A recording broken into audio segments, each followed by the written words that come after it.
Right. So banking దాంట్లో first question, ఏ రకంగా reserve bank of India నియంత్రిస్తుంది?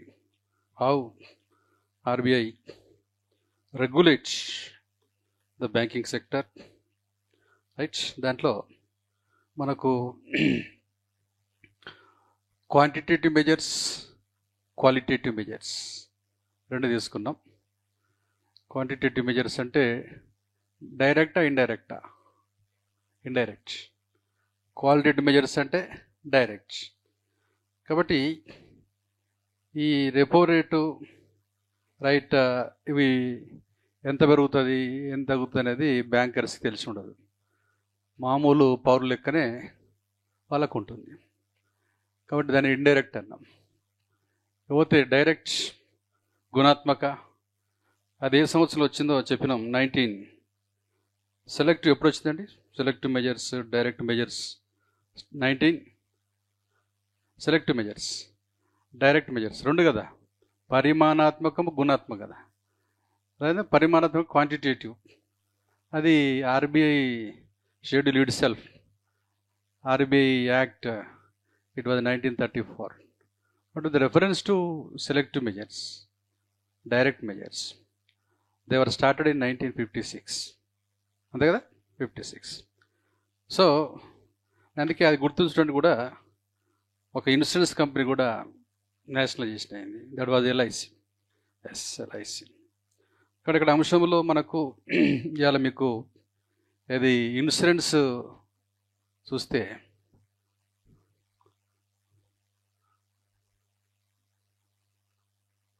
వైట్ కదా మనది.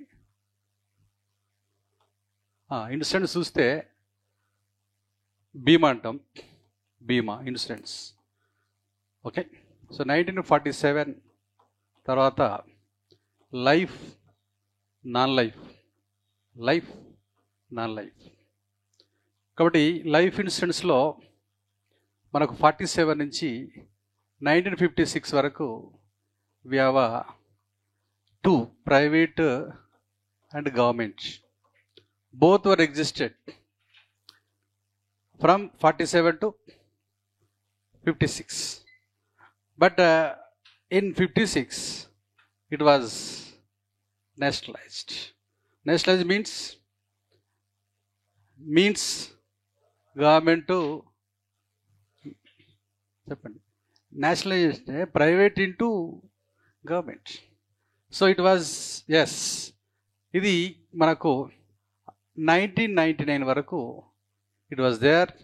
Only government sector was existed in insurance, no private.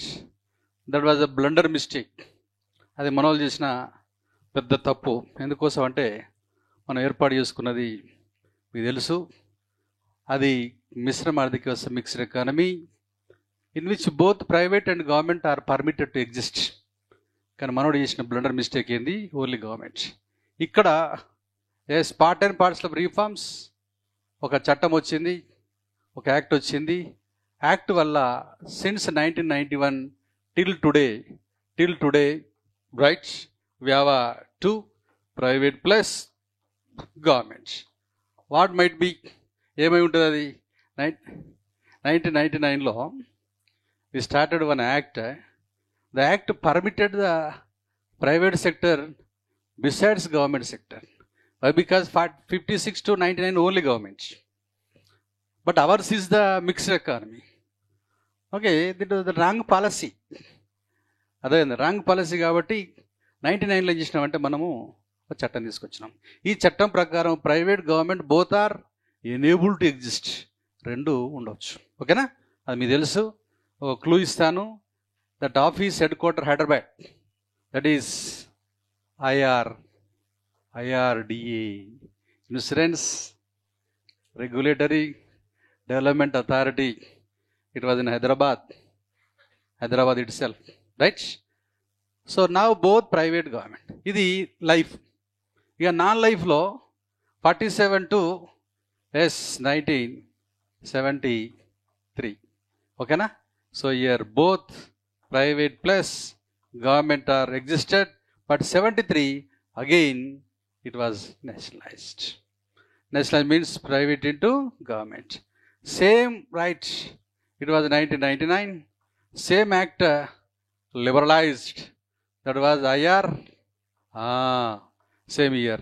ఇక్కడ only government, ఇక్కడ గవర్నమెంట్ అయిన అది ఓకేనా, రైట్.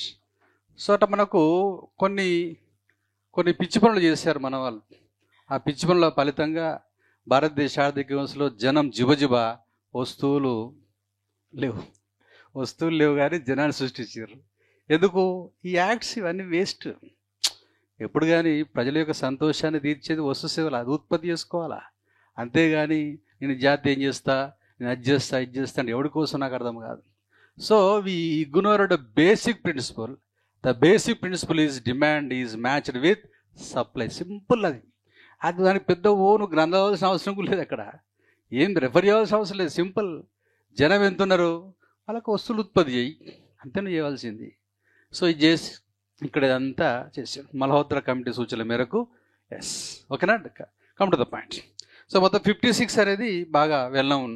ఎస్, ఆ సంవత్సరంలో మనం ఇవాళ ఎల్ఐసి జాతీయం చేసుకున్నాం. ఇవాళ సెలెక్టివ్ మెజర్స్, డైరెక్ట్ మెజర్స్ పెట్టినాం. ఇవాళ 56లో సెకండ్ ప్లాన్ స్టార్ట్ చేసుకున్నాం. తర్వాత 56లో సెకండ్ ఇండస్ట్రియల్ పాలసీ కూడా చేసినాం. ఇక్కడ 1956 ప్రాంతంలో మనకు ఎల్ఐసి స్టార్ట్ చేసుకున్నాం. సెలెక్టివ్ మెజర్స్ అంటాం, గుణాత్మక చర్యలు చేసినాం. సెకండ్ ప్లాన్ పెట్టినాం. సెకండ్ ఇండస్ట్రియల్ పాలసీ చేసినాం. So this is the second, right, 56 importance.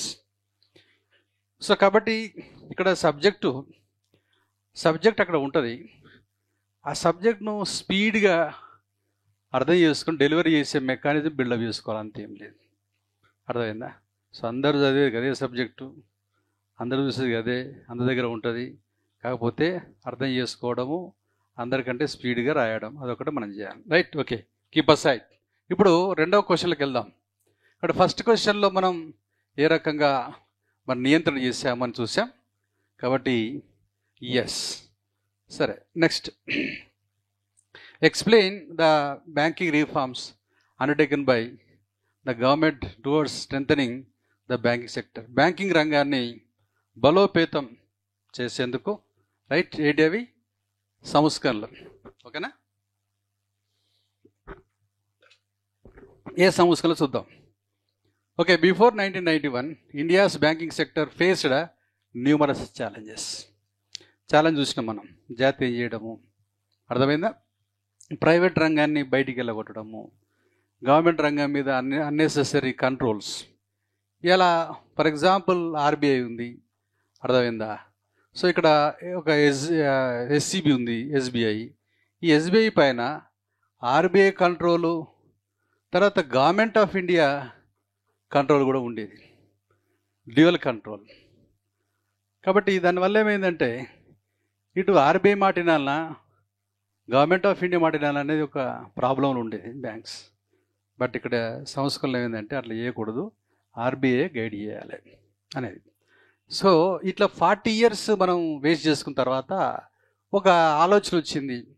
ఏమంటే నాకు అర్థం కాదు, బ్యాంకులు బాగుండాలి కదా, మరి బ్యాంక్ బ్యాగులు అయితే ఇలా no savings, no investments, no capital అనే ఒక రియలైజేషన్ అయినాం మనం తప్పు అని. అప్పుడు సంస్కరణలు. So challenges including nationalisation and government interventions like loan melas which weakened the system. To address these issues, the government initiated banking reforms. ఓకేనా, రైట్. ఆ రిఫార్మ్స్ చేసినాం. సో ఏంటి అనేది మనం ఇక్కడ డిస్కస్ చేద్దాం, రైటా, రైట్. సెకండ్ ఈ క్వశ్చన్, అంతే కదా, రైట్. ఓకే, సో మనకు కొంచెం స్టార్టింగ్లో రైట్ ఇది బేసిక్స్లో ఉంటుంది, తర్వాత ఆటోమేటిక్గా అన్నీ ఈజీ అయిపోతుంది, మనకు పెద్ద ప్రాబ్లం ఉండదు. కాబట్టి ఫస్ట్ మనం ఇలా బేసిక్స్ అని అర్థం చేసుకుంటే సబ్జెక్ట్ ఈజీ అయిపోతుంది. Okay, right. రిఫార్మ్స్లో ఈ నరసింహన్ కమిటీ, నరసింహన్ అని ఇక్కడ మన కాన్సెప్ట్ లోపల నరసింహన్ ఈయన ఎక్స్ ఆర్బీఐ గవర్నర్, ఓకేనా, రైట్. ఈయనను అపాయింట్ చేసాను. ఏమంటే మీకు సుదీర్ఘ కాలం యొక్క అనుభవం ఉన్నది, మీరు కొంచెం బ్యాంక్ సెక్టర్లో ఏం ఫేస్ చేశారు మీరు చెప్పంటే మనవాడు రైట్ అద్భుతమైనటువంటి సజెషన్ ఇచ్చారు. సో అవి Narasimhan reforms. And first time పిలిచారు 91లో, బాగా అనిపించింది. సెకండ్ టైం పిలిచారు. మొత్తం మీద మనవాడు కొన్ని వాల్యుబుల్ సజెషన్స్ ఇచ్చాడు. సజెషన్స్లో ఏంటంటే, కాబట్టి దీంట్లో first private sector banks encouraged the formation of private sector banks to promote competition with public sector banks. కాబట్టి మనం ఏం చేసినాము, 1947 నుంచి 1991 వరకు ఏం చేసినామండి, ప్రైవేట్ రంగాన్ని జాతీయం చేసినాం. అది రాంగ్ అది. కాబట్టి ఏమంటే, సో ఇక్కడ నో నేషనలైజేషన్, ఓకేనా. తర్వాత మీదికి వెళ్ళి ఎంకరేజ్ చేయాలి. ఏం చేయాలి, ఎంకరేజ్ చేయాలి మీరు మీదికి వెళ్ళి. ఇది ఆయన చెప్పిన ఫస్ట్ పాయింట్.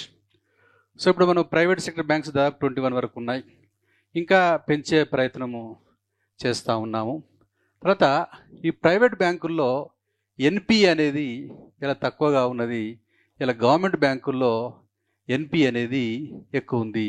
ఎన్పి అంటే నాన్ పర్ఫార్మెన్స్ అసెట్స్, రాని బాకీలు, మొండి బాకీలు, వాటిని నిరర్ధక ఆస్తులు అంటారు. ఏమంటారండి, నిరర్ధక ఆస్తులు, ఓకేనా. సో దీన్ని మనము ఇంగ్లీష్లో నాన్ పర్ఫార్మెన్స్ అసెట్స్. కాబట్టి ఒక క్యాండిడేట్ లోన్ తీసుకొని ఆ క్యాండిడేట్ బ్యాంకుకు 90 డేస్ వరకు డ్యూస్ ఉంటే, అది ఇంట్రెస్ట్లో డ్యూస్ కావచ్చు, ప్రైమ్లో డ్యూస్ కావచ్చు, లేకపోతే ఇన్స్టాల్మెంట్ కావచ్చు. అర్థమైందా, వడ్డీ కట్టకపోవచ్చు, అసలు కట్టకపోవచ్చు, లేదా ఈఎంఐ కట్టకపోవచ్చు. ఇలా ఎక్కడ డ్యూస్ 90 డేస్ ఉన్నా ఆ యొక్క దాన్ని అకౌంట్ ఏమంటారంటే ఎన్పి అంటారు, నాన్ పర్ఫార్మెన్స్ అసెట్స్. సో ఇట్లా ఈ రాని బాకీ, మొండి బాకీ సమస్య ఎందులో ఉన్నది, గవర్నమెంట్లో ఎక్కువ ఉన్నది, ప్రైవేట్లో తక్కువ ఉన్నది. ఎందుకంటే ప్రైవేట్లో సూపర్విజన్ ఎక్కువ ఉంటుంది, చాలా సూపర్విజన్ ఉంటుంది. గవర్నమెంట్ అట్లా కాదు. గవర్నమెంట్స్ మీకు చెప్పాను షాడో బ్యాంకింగ్కు గురైనాయి. షాడో బ్యాంకింగ్ అంటే మధ్యవర్తి ఎవరు వస్తారు, ఎవరి మధ్య, బ్యాంకర్ డెట్టర్, అప్పు తీసుకున్నోనికి బ్యాంకు మధ్య ఒకటి మధ్య వచ్చేసి మ్యాల్బిట్ చేసి పడేసి చేస్తుంటాడు. కాబట్టి ఫస్ట్ సజెషన్ ఏంటంటే, don't nationalise the private banks, first one. Then besides that you need to encourage the private banks, ఓకేనా. ఎందుకోసం అంటే, ఇవాళ మీరు ఎన్నుకున్నది మిక్స్డ్ ఎకానమీ ప్లస్ బ్యాంక్స్ ఎక్కువగా ఉండడం వల్ల మనం చెప్పాం, బ్యాంక్స్ ఎక్కువగా ఉంటే ఇన్వెస్ట్మెంట్ ఏమవుతుందండి, పెరిగి క్యాపిటల్ ఎక్కువ అవుతుంది. కాబట్టి ఈ ఇన్వెస్ట్మెంట్ కేసు వీళ్ళు వడ్డీ రేటు చాలా తక్కువగా ఉంటుంది, ఓకేనా. ఒకవేళ కనుక మీరు వడ్డీకి ప్రైవేట్ లెండర్స్ని తీసుకున్నా, మనీ లెండర్స్ అంటాం, ఎట్లా తీసుకున్నా ప్రాబ్లం ఉంటుంది. కాబట్టి ఫస్ట్ సజెషన్ ప్రైవేట్ తెరువుకు పోకూడదు. Second suggestion reduction of SLR and CRR. ఇవాళ చట్టబద్ధ ద్రవ్యత్వ నిష్పత్తి, ఎస్ఎల్ఆర్ అంటేదండి చట్టబద్ధ ద్రవ్యత్వపు నిష్పత్తి, చట్టబద్ధ ద్రవ్యత్వపు నిష్పత్తి. తర్వాత సిఆర్ఆర్ తెలిసేది క్యాష్ రిజర్వ్ రేషియో, ఓకే, నగదు నిల్వల నిష్పత్తి, ఓకేనండి. ఇది మామూలుగా 3 to 15% ఉండేది, ఇది మామూలుగా 18 to 40% వరకు ఉండేది, ఓకేనండి. సో రైట్, అయితే మ్యాక్సిమం 15లో పెట్టేది వీళ్ళు, ఇది కూడా 40 దాకా ఉండేది. దానివల్ల ఏమైతే వీళ్ళు సంపాదించిన 100 రూపాయల్లో డిపాజిట్లో దాదాపు 40, 15, ఓకేనా, 55 వరకు ఎక్కడేది, ఆర్బీ దగ్గర ఉండేది. కాబట్టి లోన్లు ఇచ్చే డబ్బు లేకపోయేది, okay. So majority of the money, quantity of money is kept with the reserve bank of India. The residual amount with the banks seems meagre, చాలా తక్కువగా ఉండేది, లోన్లు తక్కువ వచ్చేది. సో లోన్లు తక్కువడం వల్ల వీళ్ళు నష్టాల పాలయ్యేది. కాబట్టి ఏం చేశారంటే, ఈ రిజర్వ్స్ తగ్గించుకోవాలా, రిజర్వ్స్ ఇప్పుడు మామూలుగా 4.5 సిఆర్ఆర్, ఒక 18% ఎస్ఎల్ఆర్ ఇట్లా చాలా తగ్గించారు. కాబట్టి సెకండ్ ఏంటంటే, ఫస్ట్ ఏంటంటే ప్రైవేట్ బ్యాంక్స్ని ఏం చేయాలా, ఎంకరేజ్ చేయాలా. సెకండ్ ఏంటంటే reserves with the RBI reduce. దానివల్ల సిసి పెరుగుతుంది, క్రెడిట్ క్రియేషన్ పెరుగుతుంది, రుణాలు ఇచ్చుడు పెరుగుతుంది. ఓకేనా? కాబట్టి పెట్టుబడి కూడా పెరుగుతున్న విషయం ఇది. ఎస్, ఆయన ప్రకారం చేశారు. Next, deregulation in of rate of interest. Deregulation అంటే ఈ వడ్డీ నిర్ణయించుకునే అధికారం అనేది బ్యాంకులకు ఉండాలా. Banks themselves decide the interest rate. అంతేగాని రిజర్వ్ బ్యాంక్ ఆఫ్ ఇండియా నువ్వు అట్లా చేయి ఇట్లా చేయి నో. ఓకేనా? కాబట్టి బ్యాంకులు ఏం చేయాలంటే వాటిని బిజినెస్ చేసుకొని ఇవ్వాలి. ఇక్కడ డిపాజిట్లు సేకరిస్తారు. ఓకేనా? డిపాజిట్ సేకరిస్తారు. కాబట్టి ఇది లయబిలిటీయా, అసెటా? లయబిలిటీ. ఏమండి? లయబిలిటీ. అప్పు ఇది మళ్ళీ ఇవ్వాలి కదా. Prime and interest both should be paid by the bank it self to the right savours కదా. సో ఇక్కడ వీళ్ళు అప్పులు ఇస్తారు. ఏమండి? దీన్ని క్రెడిట్ అంటాం. ఏమండి? క్రెడిట్. సో ఇక్కడ మనకు ఇవాళ డెటర్స్, వీళ్ళు సేవర్స్, వీళ్ళు ఇన్వెస్టర్స్. ఓకేనండి? రైట్. ఇప్పుడు వీళ్ళపైన వేసే వడ్డీ ఎస్బీఐ నిర్ణయించుకోవాలా, వీళ్ళపైన వేసే వడ్డీ కూడా ఎస్బీఐ నిర్ణయించుకోవాలా. ఓకేనా? తనకు ఆ ఇష్టాన్ని చేయాలి, ఎందుకంటే బిజినెస్ ఎంత చేసుకోవాలో అది తెలుసు కాబట్టి ఈ రెండింటిపైన వడ్డీని ఎస్బీఐ నిర్ణయించాలి. కాబట్టి నాట్ రెగ్యులేషన్, డిరెగ్యులేషన్. డిరెగ్యులేట్. వదిలేసండి, బిజినెస్ చేసుకుని let them to do business. Right? ఎందుకు ప్రతి ఒక్క దాంట్లో విషయంలో మీరు ఎంటర్ అవుతారు అని చెప్పేశారు. ఇక్కడ విషయం ఏంటంటే, ఒక బ్యాంకు బలంగా ఉండాలి, పుష్టిగా ఉండాలి. ఏ దేశంలో కానీ ఉంటేనే వాళ్ళు ఇవ్వగలుగుతారు. ఫర్ ఎగ్జాంపుల్ వాళ్ళపైన రెస్ట్రిక్షన్ పెట్టినాం అనుకోండి, నువ్వు విట్నెస్ చేయాలంటే వీక్ అయిపోతాయి. అర్థమైందా? ఎందుకంటే ఇప్పుడు 2008లో రిసెషన్ వచ్చింది, బ్యాంకింగ్ కొలాప్స్ వల్ల రిసెషన్ వచ్చింది, లెహమాన్ బ్రదర్స్. అర్థమైందా? సో మొన్న కోవిడ్ సమయంలో పిఎంసి బ్యాంక్ ఒకటి ఫెయిల్ అయిపోయింది. బ్యాంకులు ఫెయిల్ అయినప్పుడే ఆర్థిక వ్యవస్థలో సమస్య వస్తుంది. ఇప్పుడు బ్యాంకులు ఎట్లుండాలి? స్టడీగా ఉండాలి. అందుకే నరసింహన్ ఏమంటారంటే, మీరు ఫ్రీడమ్ ఇవ్వాలి వాళ్ళకి తెలుసు జనరల్గా వడ్డీ రేట్ ఇక్కడ తక్కువ ఉంటుంది, వడ్డీ రేట్ ఎక్కువ ఉంటుంది. అర్థమైందా? ఫర్ ఎగ్జాంపుల్ 6% ఫిక్స్డ్ డిపాజిట్ పైన వీళ్ళు ఇక్కడ దాదాపు 15, 16, ఒకసారి 24% 2% వడ్డీ అంటే అట్లా కూడా వేస్తారు. ఇట్లా ఇస్తే ఏమైందంటే వీళ్ళు వేసే వడ్డీ ఎక్కువ, తీసుకునే ఇచ్చే వడ్డీ తక్కువ. కాబట్టి దీన్ని నిమ్ అంటారు. నిమ్ అంటే నెట్ ఇంట్రెస్ట్ మార్జిన్. ఏమంటారు? Net interest margin. నికర వడ్డీ అనేది ఉంటే వీళ్ళకు ప్రాఫిట్ ఏమవుతుంది? పెరిగినప్పుడు బ్రాంచెస్ పెరుగుతాయి. కాబట్టి don't involve in the fixation of interest rates either on the depositors or in the debtors. Let them to live అనేది అక్కడ అర్థమైందా? సో ఇప్పుడు మామూలుగా వీళ్ళకు మార్జినల్ కాస్ట్ లెండింగ్ రేట్ అని ఒకటి ఇచ్చారు. రైట్? ఓకేనండి. తర్వాత ఇంకోటి రైట్ ఇది ఈబిఎల్ఆర్ అని ఒకటి ఇచ్చారు, తర్వాత వస్తుంది అక్కడ. కాబట్టి వాళ్ళ ఇష్టం, రోజువారీగా నెలసరిగా నిర్ణయించుకుంటే నీ ఇష్టం. లేదా రైట్ ఎనేబుల్ రైట్ ఈబిఎల్ఆర్ అనేది ఎనేబుల్ బ్యాంకింగ్ లెండింగ్ రేట్. ఇదేంటంటే ఈ ఆర్బీఐ ఇచ్చే వడ్డీని బట్టి వీళ్ళు మార్చుకోవచ్చు. ఇది ఆర్బీఐ వాళ్ళు ఎస్బీఐకి రెపో రేట్ మీద వడ్డీలు ఇస్తారు, దాన్ని బట్టి ఈబిఎల్ఆర్ అని ఇచ్చింది. లేదు బాస్, నీకయ్యే ఖర్చులేంది, డిపాజిట్లకు ఎట్లా ఇస్తున్నావు, నీ రెంట్లేంది, ఇవన్నీ చూసుకొని చెప్పవచ్చు. కాబట్టి ఈ రెండిట్లో మీరు ఏదన్నా పాటించవచ్చు అని చెప్పారు. కానీ అది మీ ఇష్టం. ఈబిఎల్ఆర్ మీ ఇష్టమే, ఎంసీఎల్ఆర్ మీ ఇష్టమే, ప్లస్ వీళ్ళకి ఇచ్చే వడ్డీ కూడా మీ ఇష్టమే. ఇట్లా ఫ్రీడమ్ ఎవరు ఇచ్చారు? ఈ నరసింహన్ కమిటీ వాళ్ళు ఇచ్చారు. కాబట్టి అప్పుడు అట్లా కాదు, ఇక్కడ ఆర్బీఐ వాళ్ళు ఎప్పుడు వీళ్ళను కంట్రోల్ చేస్తుండేది, గవర్నమెంట్ ఆఫ్ ఇండియా కూడా కంట్రోల్ చేస్తూ ఉండేది. ఇది కరెక్ట్గా అని చెప్పారు. ఓకేనా? సరే, మొత్తం మీద ఇక్కడ విషయం ఏంటంటే, ఆయన బ్యాంకర్ కాబట్టి 30 years బ్యాంకర్లు ఉన్నాయి కాబట్టి ఆయన కొంచెం చెప్పాడు. బట్ కొంచెం హార్ష్గా ఉన్నాయి ఆయన, అంటే బిజినెస్ లెవెల్ చెప్పాడు. దానివల్ల ఈవెన్ యూనియన్స్ కూడా, ట్రేడ్ యూనియన్స్ కూడా తిట్టాడు. ట్రేడ్ యూనియన్స్ బ్యాంకులు పనిచేసే వాళ్ళు అక్కడికోసారి టెంట్ వేస్తారు, బొట్టు పెట్టుకుంటాడు, గొడవ పెట్టుకుంటారు, శాలరీ పెంచాలంటారు, ఏం చేస్తారు మీరు అని చెప్పి కూడా తిట్టిండి నేను. తిడితే ట్రేడ్ యూనియన్స్ కూడా గొడవ పెట్టి ఫోన్లు ఇచ్చి తిట్టిరు. నువ్వు బ్యాంకరు కాదా, ఇలా పని చేయలేదా, ఈ రోజు నువ్వు ఇచ్చాను ఎక్కువ చేస్తావా అని చెప్పి ఆయన తిట్టిరు. ఆయన పట్టించుకో, ఎందుకంటే రిటైర్డ్ కదా, ఆయన నువ్వేం చేస్తావు అన్నాడు. మొత్తం మీద పివి నరసింహారావు ఉన్నప్పుడు నరసింహన్ కమిటీ ఇచ్చిన రికమెండేషన్ చాలా అద్భుతమైన రికమెండేషన్స్. కానీ అవన్నీ మళ్ళీ ప్రభుత్వానికి ఉపయోగపడలేదు, ప్రభుత్వ బ్యాంకులకు, మళ్ళీ ప్రైవేట్ బ్యాంకులు ఉపయోగించుకునేవి. అదే ఎందుకంటే వీళ్ళకి ఇచ్చిన వాళ్ళకి ఇవ్వాలి కదా. ఇంకా మనం చూసినాము, government banks, private banks treated as equal అనే విషయం మనం అర్థం చేసుకోవాలి. సరే, ఇది మనకు ఒక అంశం.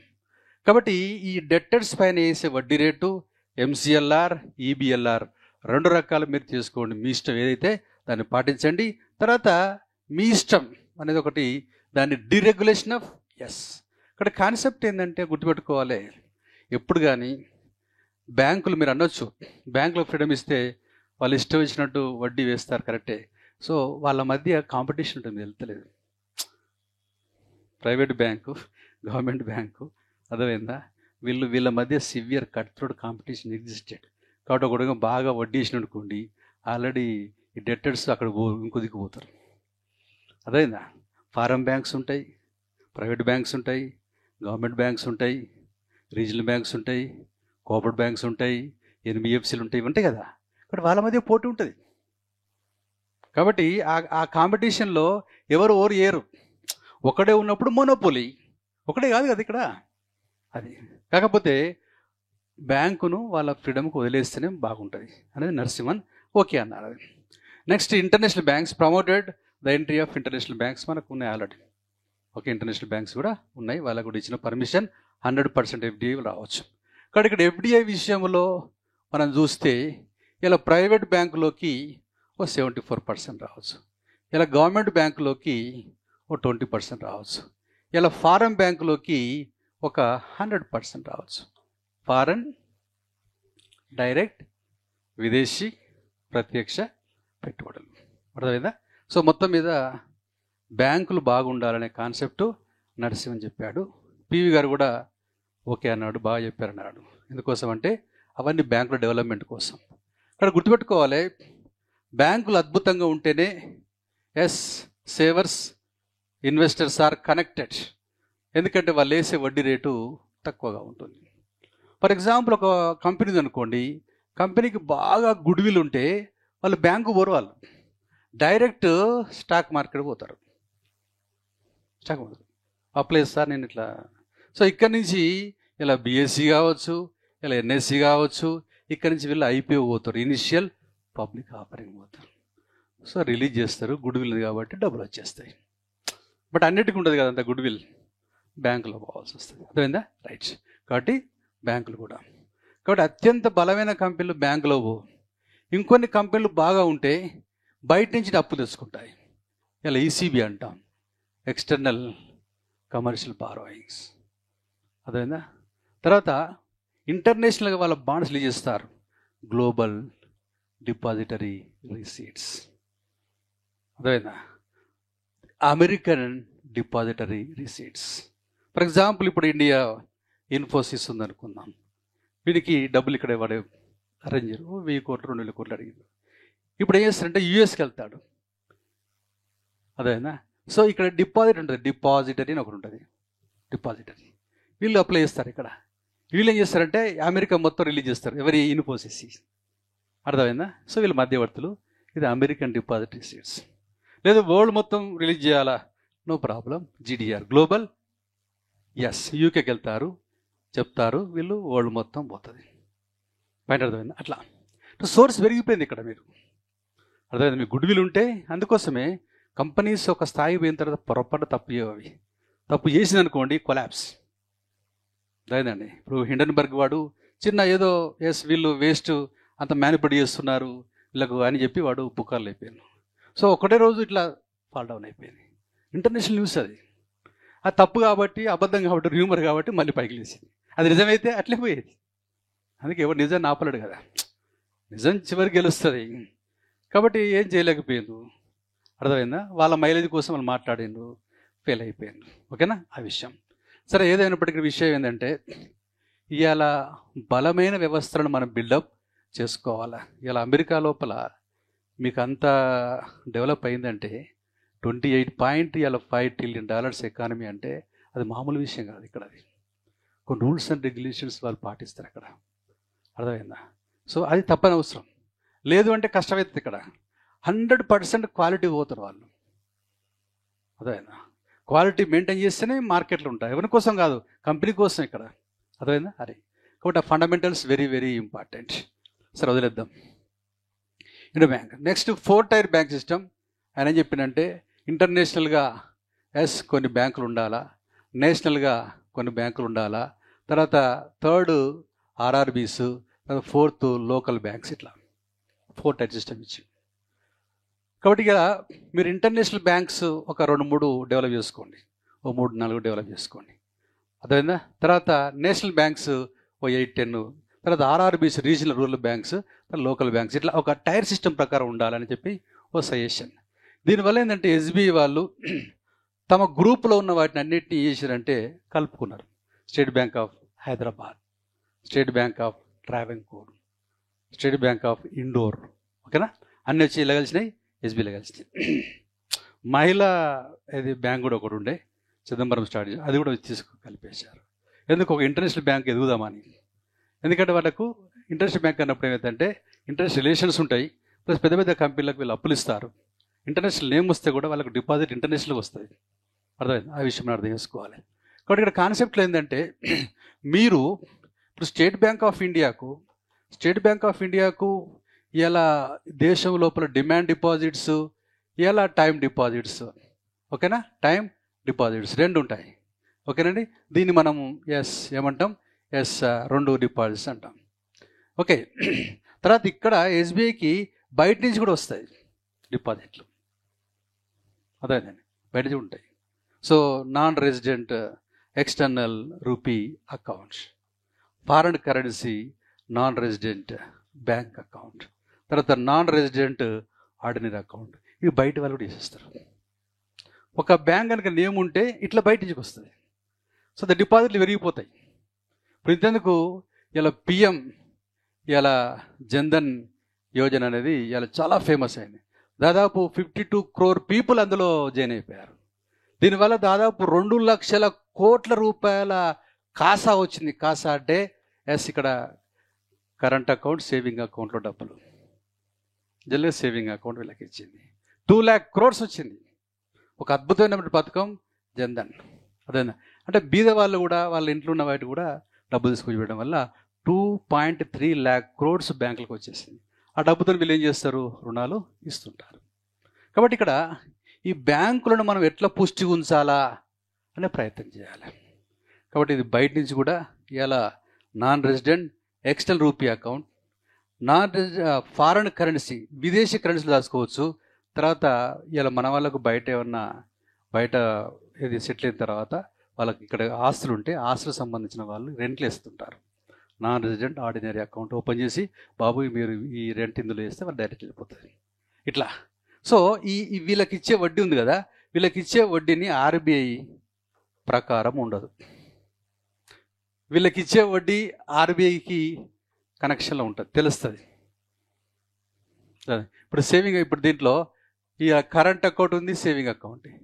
సేవింగ్ అకౌంట్ పైన మినిమం 4% వడ్డీ ఇవ్వాలని చెప్తుంది RBI. అదైనా బట్ వీళ్ళు అట్లా కాదు, ఇది బయట నిర్ణయించబడుతుంది. అదైనా దీని గతంలో లిబోర్ అనేది London inter bank offer rate. ఇలా మనకు ఒక బ్యాంకు SBI ఉందనుకోండి, SBI అనేది పంజాబ్ నేషనల్ బ్యాంక్ దగ్గర నుంచి డబ్బులు తెచ్చుకుంటే ఈ వడ్డీ రేట్ను RBI నిర్ణయించదు. Mumbai inter banking offer rate అని MIBOR, Mumbai inter bank offer rates కొన్ని బ్యాంకులు తెలిసినవి. అట్నే ఈ అంతర్జాతీయ డిపాజిట్ల పైన వడ్డీ రేటును RBIగా నిర్ణయించారు. LIBOR London inter bank offer rate, London. ఇప్పుడు దీని తర్వాత సోఫర్ వచ్చింది, సోఫర్. ఓకేనా? సో ఇది US వాళ్ళది, ఇది UK వాళ్ళది. కొంచెం కుంభకోణం జరిగితే సోఫర్కి ఇచ్చారు, తర్వాత డిస్కస్ చేద్దాం. ఓకేనా? Right, come to the point. అంటే అనేది ఏంటంటే ఇక్కడ విషయం ఏంటంటే ఇలా బ్యాంకులకు మనము ఫ్రీడమ్ ఇవ్వాలన్నది ఎస్ డిస్కషన్. ఏదేది సార్ జన్ధన్ యోజన పైన ఇది 10 years మొన్న పూర్తయింది. దాన్ని ఆర్టికల్స్ రాశారు. ఓ 2.3 lakh crores వచ్చినాయని. అర్థమైందా? దాంట్లో 10,000 రూపాయలు ఓవర్ డ్రాఫ్ట్, 2 లక్షల రూపాయల బీమా. అర్థమైందా? అట్లా మనం ఎక్స్పెక్ట్ చేయవచ్చు, రాసుకోవచ్చు అక్కడ. అర్థమైందా? రైట్, నేను కూడా ఇస్తాను. ఓకేనా? రైట్. సో ఇది ఇక్కడ మనకు ఇది deregulation, international banks, 4-tier system, merger of non viable banks. కాబట్టి ఒక బ్యాంకులో ఇంకో బ్యాంకు కలవద్దు అనేది ఆయన యొక్క కాన్సెప్ట్. ఓ బ్యాంకు వీక్ ఉన్నది, ఇది పోయి స్ట్రాంగ్ బ్యాంకులో కలిస్తే ఈ స్ట్రాంగ్ బ్యాంక్ ఎఫెక్ట్ కావచ్చు, కాబట్టి వద్దన్నాడు. బట్ గవర్నమెంట్ ఒప్పుకోలేదు. ఎందుకోసం అంటే బిజినెస్ అన్నప్పుడు up swings down swings very common. ఇలా వీక్ అయిన బ్యాంక్ కనుక కొలాప్స్ అయితే ఈ ఎఫెక్ట్ ఎకానమీ పైన ఉంటుంది. కాబట్టి వీక్ అయిన బ్యాంకు స్ట్రాంగ్ బ్యాంకులో కలిసినట్టు అసలు ఎవరు తెలియకుండా కలుపుకోవాలా. అదేనా? సో ఓన్లీ బోర్డు మారుతుంది, కాదు అట్లే ఉంటారు. కాబట్టి అది ఒప్పుకోలే గవర్నమెంట్. ఇలా స్టేట్ బ్యాంక్ ఆఫ్ సౌరాష్ట్ర అనే వీక్లో ఉండే. సో స్టేట్ బ్యాంక్ ఆఫ్ ఇండియాలో మెర్జ్ చేసి పడేసారు 2008లో. మెర్జ్ చేసి పడేసారు. ఈ విషయం ఖాతాలో తెలియదు. అదే ఆఫీస్ పోతుర్రు వస్తుర్రు. అర్థమైందా? ఆ స్లిప్స్ ఎస్బీఐ వచ్చింది. ఇది పోయి మరి ఎస్బీఎస్ కదా అంటే మీకు ఎస్బీఎస్ బెటరా, ఎస్బీఐ బెటరా, అది అయిపోయాయి ఇంకేది అట్లా. అర్థమైంది? అట్లా అదే అన్నీ చేసిన ఇప్పుడు అది వేరు. బట్ ఆ స్టార్టింగ్లో 2008లో ఫస్ట్ అదే కలిసింది. అది సౌరాష్ట్ర అంటారు.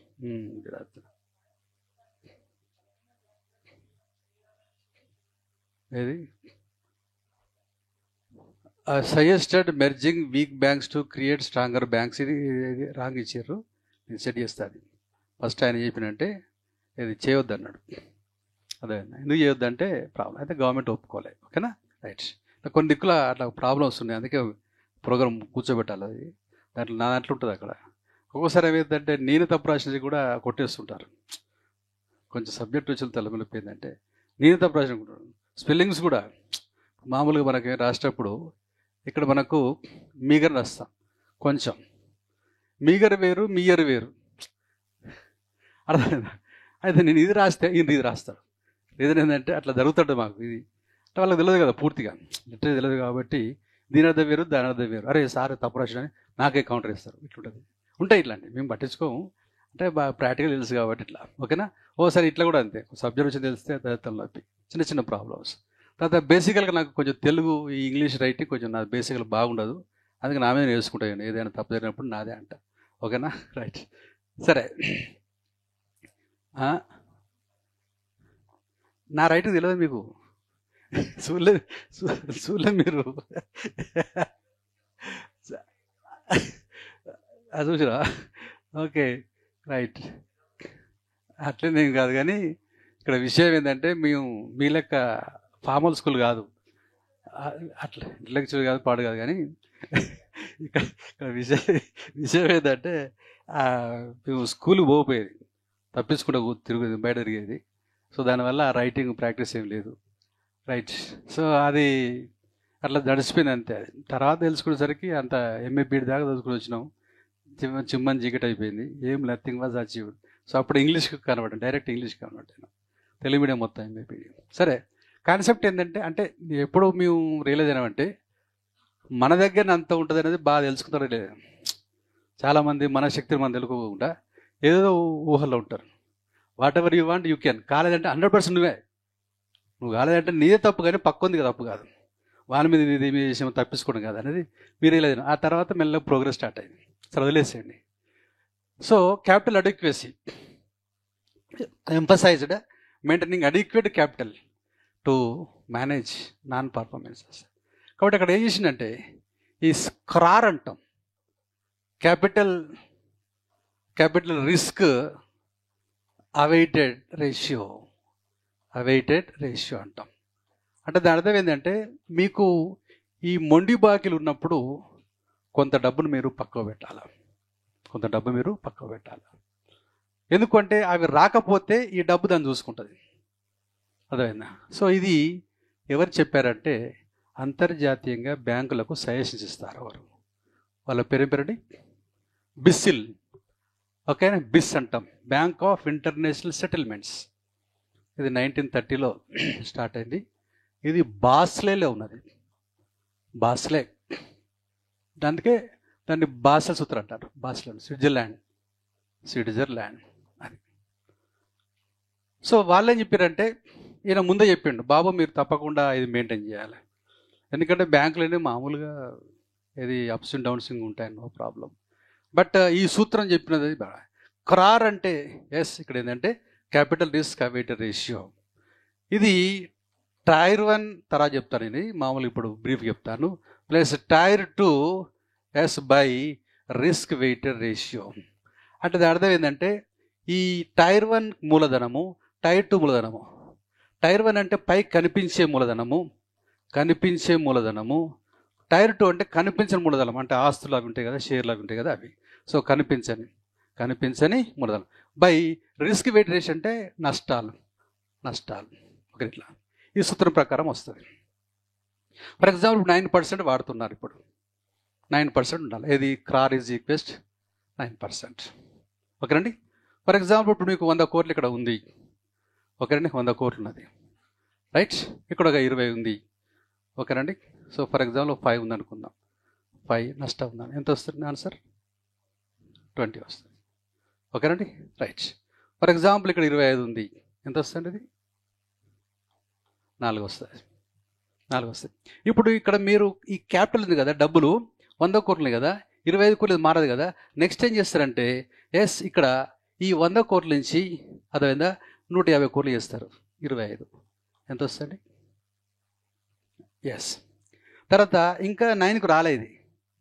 ఎంత కావాలి? మినిమం 9%. కాబట్టి ఇక్కడ ఫర్ ఎగ్జాంపుల్ 200/25 ఈజ్ ఈక్వెస్ట్ 8 వస్తుంది. ఇక్కడ క్రార్ ఏమవుతుంది? పెరుగుతుంది. దేన్ని పెంచుతావు నువ్వు? క్యాపిటల్ పెంచుతున్నావు. ఏం పెంచుతున్నావు? క్యాపిటల్. దేనికి వ్యతిరేకంగా? నష్టాలకు వ్యతిరేకంగా. కాబట్టి మీకు నష్టాలకు వ్యతిరేకంగా ఏం చేయాలి? క్యాపిటల్ను పెంచుకోవాలి. ఇప్పుడు నష్టం చూసుకోవాలి. అందుకోసం నష్టాన్ని నేను కాన్స్టెంట్గా పెట్టాను. మీకు ఎట్లా దీనిపైన కమాండ్ రావడానికి దీన్ని ఏం చేసినాం అంటే అట్లా ఉంచినాం నేను. అర్థమైందా? దాన్ని అట్లా సేమ్ ఉంచేసి చేంజ్ గురించి మాట్లాడుతున్నాం మనం. కాబట్టి ఇప్పుడు 25 కోట్లు నష్టాలని అనుకుందాం. ఇప్పుడు స్టార్టింగ్ ఎంత ఉండే? 100 కోట్లు పెట్టినాం, సరిపోవట్లేదు. 4 150 పెట్టినాం, ఇంకా సరిపోవట్లేదు. 200 పెట్టినాం. అంటే అర్థం ఏంది? ఇక్కడ నష్టానికి వ్యతిరేకంగా క్యాపిటల్ ఏం చేయాలి?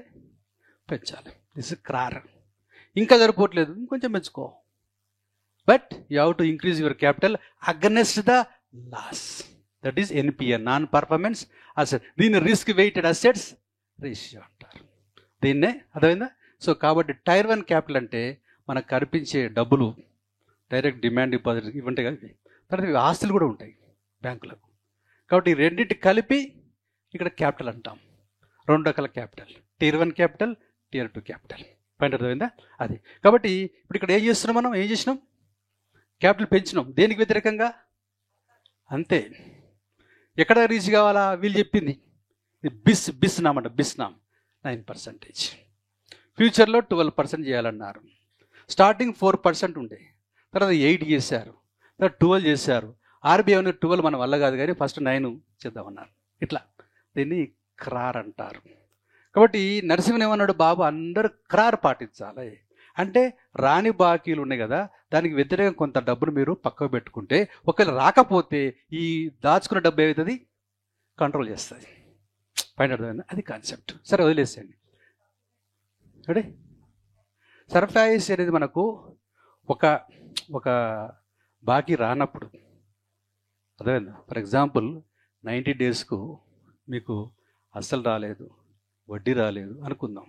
అప్పుడు ఏం చేస్తామంటే నెక్స్ట్ యాక్షన్లో డెట్ రికవరీ ట్రిబ్యునల్ని ఒక స్పెషల్ కోర్టు ఉంటుంది. దాంట్లో వేస్తారు. దాంట్లో వేస్తే కూడా మనకు వర్కౌట్ కాలేదు అనుకున్నప్పుడు వీళ్ళు ఒక చట్టం ఇస్తారు, సార్ఫా ఏసీ అని ఒక చట్టం ఇస్తారు.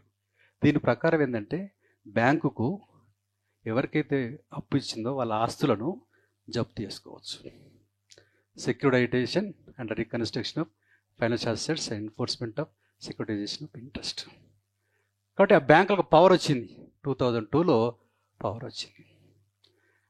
లేదు ఇట్లా కూడా వర్కౌట్ కావడం లేదు, ఆక్షన్, ఆస్తులను ఆక్షన్లో పెట్టేస్తారు. అదైనా లేదు అట్లా కూడా వర్కౌట్ కావట్లేదు, థర్డ్ పార్టీకి అమ్మేస్తారు.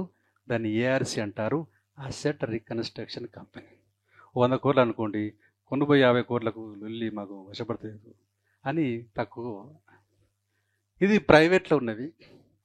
ఈ ప్రైవేట్ వాళ్ళు కొనలేక వాళ్ళ వల్ల కాకపోతే గవర్నమెంట్ బ్యాంకులు వచ్చి మొరబెట్టుకున్నాయి, బాబు ఇది ఏంది అదేంది పొద్దాక మేము వీళ్ళు చూసుకోవాలా, మాకు వేరే పని లేదా, ఏఆర్సి పెట్టినాం కదా వాడు ఏం చేయట్లేదు మేము వస్తామని చెప్పేసి వీళ్ళు NARCL, national asset reconstruction company limited అనేది, దీన్ని మనం బ్యాడ్ బ్యాంక్ అంటే ఏమంటాం, అట్లా ఇవన్నీ వస్తుంది. అంటే మీకు ఈ నష్టాలు వచ్చినప్పుడు ఇటు రకాలు చేసుకోవాలి. కాబట్టి రాణి బాకీల వ్యతిరేకంగా క్రార్ పెట్టుకోవాలా, ఒకవేళ అది రాణి బాకీలకు మారినప్పుడు కేసు వేసుకోవాలా, ఆస్తులు జప్తు చేసుకోవాలా, లేదా యాక్షన్ చేసుకోవాలా, వేరే వాళ్ళకు అమ్ముకోవాలా. ఇన్ని రకాలుగా ఉంటాయి వాటికి అవకాశాలు. ఓకేనండి. సరే, ఆయన ఇక్కడ కాన్సెప్ట్ ఒకటే గుర్తుపెట్టుకోండి. ఆయన ఇక్కడ ప్రాబ్లం అవుతుందంటే నరసింహన్ చెప్పిందంటే నారో బ్యాంకింగ్ బెటర్ బాబు అన్నాడు. నారో బ్యాంకింగ్ అదే అంటే ఏంటంటే మీరు చిన్న చిన్న రుణాలు ఇచ్చుకోండి, చిన్న మొత్తాలు. అదేనా ఒక 1000 కోట్లు 1000 మందికి ఇచ్చిననుకోండి, వాళ్ళ 2-3 ఎగ్గొట్టినా 10 మంది ఎగ్గొట్టినా ఏం కాదు. ఈ 100 కోట్లు తీసుకుపోయి నీరవ్ మోదీకో విజయ్ మాల్యాకో చెలబెడతాడు, అడ్డపోతున్నాడు. అర్థమైందా? కాబట్టి మీరు కొంచెం చిన్న చిన్న అర్థమైందా చూసుకోవాలని చెప్పేసి రూల్స్ స్ట్రిక్ట్గా పాటించాలి. అర్థమైందా? సో ఇక్కడ వీళ్ళు ఏం చేస్తారంటే, బ్యాంకు వాళ్ళు చేస్తారంటే ఈ 1000 మంది అకౌంట్లు మెయింటైన్ చేసి మన చుట్టూ తిరిగి ఇంత అవసరమా, 1000 కోట్లు ఒక జరిపెట్టినాం అనుకోండి, హ్యాపీగా మనం డెక్కులు వేసుకోవచ్చు, మంచిగా టీ తాగవచ్చు, ఏం చేయవచ్చు. కొన్ని బ్యాంకులు ఉండేది వాళ్ళందరూ అన్ని బ్యాంకులు మొత్తం అద్దాలో పడేది, మనిషిలో పడిపోయేది. అర్థమైందా? అందులో వెళ్ళి మాత్రం మంచిగా ఎంజాయ్ చేస్తుండేది, టీలు కాఫీలు కథా కార్ఖానా పార్టీలు ఇట్లా అవన్నీ పోయినాయి ఇప్పుడు బ్యాంకులన్నీ. అర్థమైందా? అర్థమైంది పాయింట్? రైట్, వదిలేసేయండి. సో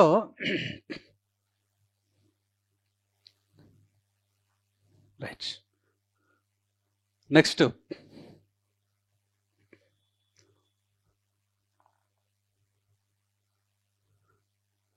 రైట్ అయిపోయిందండి. మెర్జర్ అది వైబుల్ కదా అని చెప్పిండ్రు, అది చెప్తాను ఒకటి రివర్స్ అయింది. అది క్రార్ తెలుసుకండి, క్రార్. దీన్నే మనం ఈ క్రార్నే కార్ అని కూడా అంటారు. CAR capital adequacy ratio. అదేదా? ఓకే, మూలధన సామర్థ్య నిష్పత్తి. కాబట్టి దీన్ని రెండు సేమే. సూత్రం ఏందండి? Tier 1 plus tier 2 by risk weighted ratio. మొండి బాకీలు ఎంత, 2 రకాల క్యాపిటల్ వేసుకోవాలి. ఓకేనండి. రైట్, ఇది వదిలేద్దాం. Right, next others asset reconstruction companies చెప్పాలండి. మనం ఆల్రెడీ చెప్పుకునేంతవరకు ఏఆర్సి అన్నాం కదా, అసెట్ రికన్స్ట్రక్షన్ కంపెనీ. సో ఇది 2002లో ఏఆర్సి వేశారు. సో ఇది ప్రైవేట్ సెక్టర్లో వేశారు. మొండి బాకీలను కొనే 3వ ఎస్సివి ఫెయిల్ కావడం వల్ల ఇవాళ మనకు 2021 ప్రాంతంలో ఎన్ఏఆర్సిఎల్, దీన్నే ఏం బ్యాంక్ అంటాం? Bad bank. Bad bank. ఓకేనండి. రైట్, వదిలేసేయండి. సో నెక్స్ట్ ఏఆర్సి అయిపోయింది కదా, నారో బ్యాంకింగ్. ఏఆర్సి అయిపోయింది కానీ ఇప్పుడు okay, narrow banking shifted focus from high risk activities. ఓకేనా? సో ఇక్కడ కాన్సెప్ట్ ఏంటంటే, ఈడ రూల్స్ విషయంలో 2 రకాలు ఉంటాయి. Rules 100% పాటించడము, below 100% పాటించడము. 100% పాటిస్తే దీన్ని నారో బ్యాంకింగ్ అంటాం, సంకుచిత బ్యాంకింగ్. దీనికంటే తక్కువ రూల్స్ పాటిస్తే దాన్ని క్యాసినో బ్యాంకింగ్ అంటాం. Casino banking. బ్యాంక్స్ అని ఇవి పాటిస్తున్నాయి, ఇది పాటించాలంటాడు నరసింహన్ గారు. కాబట్టి చూసినట్టు కాదు, అక్కడ చూసి చూడండి కదా అక్కడ పర్ఫెక్ట్ చూసుకోండి మీరు, లేకపోతే నష్టాలు పోతారు. ఏంటిది? ఫర్ ఎగ్జాంపుల్ ఎల్టీ ఉంది, లోన్ టు వాల్యూ ఉంది. 100 కోట్లు ఆస్తి పెట్టినప్పుడు మీరు ఎంత ఇవ్వాలి? 80% ఇవ్వాలి.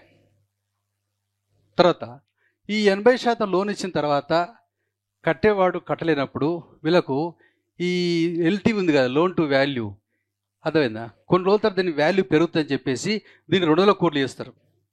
చేసినప్పుడు ఏమైతే అక్కడ లోను పెరిగిపోతుంది. దీన్ని మనము టాపప్ లోన్ అంటాం. ఏమంటాం? Top up loans. దీన్ని ఎవర్ గ్రీనింగ్ లోన్స్ అంటారు. పొద్దాక ఇచ్చినోడికే లోన్లు ఇవ్వడం. అర్థమైందా? ఇట్లా ఇదంతా దేని కిందకి వస్తుంది? Casino banking. నిబంధనలు పక్కకు పెట్టి అప్పులు ఇచ్చే కార్యక్రమం క్యాసినో బ్యాంకింగ్. ఓకేనా? రైట్. కాబట్టి narrow banking shifted focus from high risk activities casino banking to safer traditional banking operations. ఓకేనండి? కాబట్టి ఈ క్యాసినో బ్యాంకింగ్ కాకుండా నారో బ్యాంకింగ్ను పాటించండి, రూల్స్ని 100% పాటించండి అనేది నరసింహన్. కాబట్టి ఈ యొక్క రీఫార్మ్స్లో నరసింహన్కు బాగా పేరు వచ్చేసింది. ఎందుకోసం అంటే 30 years అందులో ఉన్నాడు కాబట్టి దాదాపు అన్నీ ఉపయోగించారు. Next LTRO. Long term repo operations. మనం చూసాము reserve bank of India, state bank of India. నిన్న చూసినాం. State bank of India repo rate కింద తీసుకుంటుంది. రెపో రేట్ కింద స్వల్పకాలం, ఓకేనా, 1 year తీసుకుంటుంది. రైట్? ఓకే. ఇది షార్ట్ పీరియడ్, బిలో 12 months. ఇలా కోవిడ్ సమయంలో ఇది స్టార్ట్ చేశారు, లాంగ్ టర్మ్ రెపో ఆపరేషన్. అంటే స్వల్పకాలంతో పాటు మీరు ఏం చేయవచ్చు? అట్లా. కాబట్టి in order to pump the money in to the system, RBI came forward. మీరు స్వల్పకాలానికి ఇచ్చిన వడ్డీనే ఇవ్వండి మీరు, దీర్ఘకాలం కూడా, కానీ మీరు డబ్బులు తీసుకుంటే జనాలకు పంచండి. దీన్ని లాంగ్ టర్మ్ రెపో ఆపరేషన్, దీర్ఘకాలిక రెపో ఆపరేషన్లు. ఇది కోవిడ్ సమయంలో చేశారు. ఇది ఒక రీఫార్మ్. మనకు కావాల్సింది రీఫార్మ్. ఎట్లా ఈ రకంగా డబ్బుని ఇస్తే దీన్ని మనం ఏమంటామంటే పంపు ప్రైమింగ్ అంటాం. ఏమంటామండి? పంపు ప్రైమింగ్ అంటాం. దీన్ని ఎక్స్పాన్షన్ అంటాం. ఎక్స్పాన్షన్ అంటే విస్తరణ అంటాం. దీన్ని హెలికాప్టర్ మనీ అంటాం. ఏమంటాం? హెలికాప్టర్ మనీ అని కూడా అంటాం. మొత్తం మీద ద్రవ్యాన్ని జనాల్లోకి తోయాల. ఇది కాన్సెప్ట్. కాబట్టి ఈ రెపో ఆపరేషన్స్తో పాటు లాంగ్ టర్మ్ రెపో ఆపరేషన్స్ పెట్టారు డబ్బులు ఎక్కువడానికి. నెక్స్ట్ ఏం చేశారు? Targeted long term repo. ఇప్పుడు ఈ దీనికి నేను వీళ్ళ కోసం, ఎస్బీఐ కోసం ఇచ్చింది ఏంటిది? ఎల్టీఆర్ఓ. టార్గెటెడ్ అంటే ఫలానా వాళ్ళకు ఇవ్వండి మీరు, స్మాల్ స్కేల్ సెక్టర్. ఈ డబ్బు ఇదివరకు మీకు ఇచ్చినాం మీకోసం, ఇది మీకోసం కాదు, టార్గెటెడ్ పీపుల్. దీన్ని ఏమంటాం? టిఎల్టీఆర్ఓ. ఇది ఒక రిస్క్. ఇక్కడ కాన్సెప్ట్ ఏంటంటే ఇక డబ్బులు మళ్ళీ ఇస్తున్నాం మేము. ఏది? టిఎల్టీఆర్ఓ. ఇది మీకోసం కాదు, ఎవరి కోసం? ఎస్, కొన్ని వెనుకబడ్డ రంగాలు ఉన్నాయి, you have to give it. ఇట్లా. సో మొత్తం మీద విషయం ఏంటంటే ఇవాళ ఈ రీఫార్మ్స్ లోపల వదిలిన తీద్దామా? రైట్.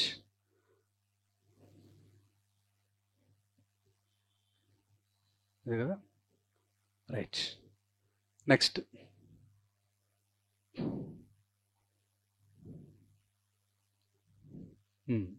నాయక్ కమిటీ. ఎస్.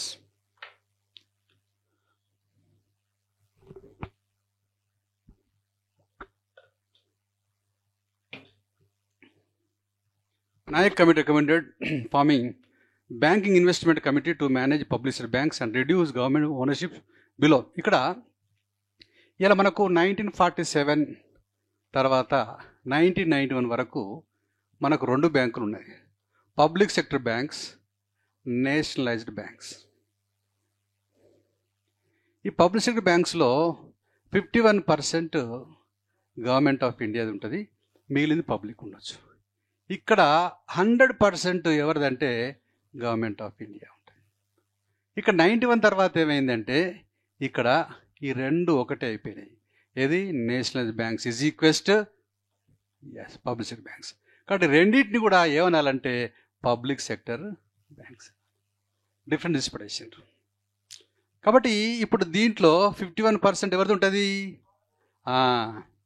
వీళ్ళు ఏమన్నంటే ఈ నాయక్ గారు, ఏమంటే మీరు ఎప్పటి నుంచో మేనేజ్ చేస్తారు కదా బ్యాంకులు, అవన్నీ నష్టాలు పోతున్నాయి కదా, మీరు మేనేజ్ చేయడం అవసరమా? తప్పుకోండి, మీరు తప్పుకొని ఇక్కడ బ్యాంకింగ్ ఇన్వెస్ట్మెంట్ కమిటీ అనే ఒకటి ఏర్పాటు చేసి వాళ్ళకి ఉపయోగపడండి. ఏం పేరు ఇచ్చారు? Banking investment committee. దానికి మీరు తప్పుకోండి, మీ వల్ల కాదు ఇక్కడ. తప్పుకోండి. ఎందుకోసం అంటే ఇలా మీరు అశోక్ నగర్ చౌరస్తాలో ఇడ్లీలు వేసుకున్నా, బొబ్బడాలు వేసుకున్నా బతకొచ్చు. అలా నువ్వు లోన్లు ఇచ్చుకుంటా నువ్వు నష్టపోతే నాకు అర్థం కాదు. ఏం చేస్తున్నారు మీరు? నాకు అర్థం కాదు. బ్యాంకుల నష్టపోతే ఇంకేం మరి లాభం ఉంటుంది? అదే కాబట్టి మీరు చేసింది చాలు, మీరు పక్కా తప్పుకోండి. ఒక బిఐసిని పెట్టండి, వాళ్ళు చూసుకుంటారు. ఒకటి. తర్వాత నెక్స్ట్ ఏమన్నారు? మీ షేర్ అవుతుందో 51 కాదు, అంతకంటే తక్కువ పెట్టుకోండి. అంటే జనాలు వచ్చింది అంటే అర్థం ప్రైవేట్ అని అర్థం. ప్రైవేటైజ్ అది. ఎందుకంటే మీరు చేసే జాలు బాస్ మొత్తం న్యూస్ అని చేస్తారు, అర్థమైందని చెప్పేసి నాయక్ కమిటీ చెప్పేది. అర్థమైందా? సరే, గవర్నమెంట్ ఏం చేస్తుందంటే వీళ్ళు బ్రతికేది బ్యాంకుల మీద కాబట్టి, అదే మన తెలంగాణలో ఏది చేశారు, అది వెంటనే ఇస్తారా? ఇవ్వలేరు కదా. 2 లక్షలు నువ్వు చేసినావంటే వెంటనే నీకు అసెంబ్లీ నుంచి వస్తాను, నీ డబ్బులు ఎక్కడ బ్యాంకుల ముందు భరించాలి. వీడు చేస్తాడు ప్రతి సంవత్సరం కొంత. మరి ఎవడు భరించాలి ఎంతసేపు? బ్యాంకులు. అర్థమైందా? ఇలా బ్యాంకులు ఎక్కడి నుంచి వస్తాయి డబ్బులు? డిపాజిటర్స్. డిపాజిట్స్ ఎక్కడి? వాడు తినాలనుకున్న తిండి త్యాగం చేసి పొదుపు చేసి బ్యాంకులో ఇస్తే వానికి నువ్వు మాఫీ చేస్తావు. ఇది ఎక్కడి కథ కదా? కరెక్ట్ కాదు కదా. మనం ఏమంటే సోషల్ బ్యాంకింగ్ అంటాడు. సోషల్ బ్యాంకింగ్, బ్యాంకులు పుచ్చుకుంటాయి కదా దేశం డెవలప్ అయ్యేది. సోషల్ బ్యాంకింగ్ నాకు అర్థం కాదు. ఎవడు రుణమాఫీ ఏమన్నాడు? అర్థమైందా? రుణమాఫీ చేయకపోతే చచ్చిపోతారా ఏమన్నా వాళ్ళు? సో ఇది ఎంత పడ్డది ఇక్కడ? ఇది అంటే ఇది జనాల పోయి సూచి కాదు, మనది మాట్లాడుకున్నాం ముచ్చట. జనాల పోతే ఈ బొలగొడతారు. అర్థమైందా? సో అక్కడే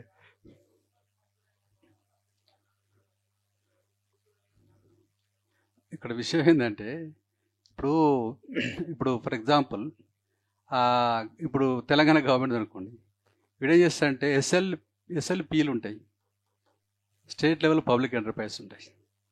అర్థమైందా? ఈ గవర్నమెంట్ ఏం చేస్తుందంటే వీటితో అప్పు చేయిస్తుంది. అట్లా అప్పు చేయిస్తే వీళ్ళు చేసిన అప్పు బడ్జెట్లకు రాదు. దాన్ని ఏమంటారంటే ఆఫ్ బ్యాలెన్స్ ఎర్నింగ్స్ అంటాం. అది రాదు. కానీ అది ఎవరికి రెస్పాన్సిబుల్? మళ్ళీ గవర్నమెంట్ రెస్పాన్సిబుల్. ఎందుకంటే ఇది ఎవరిది? వాళ్ళది కదా.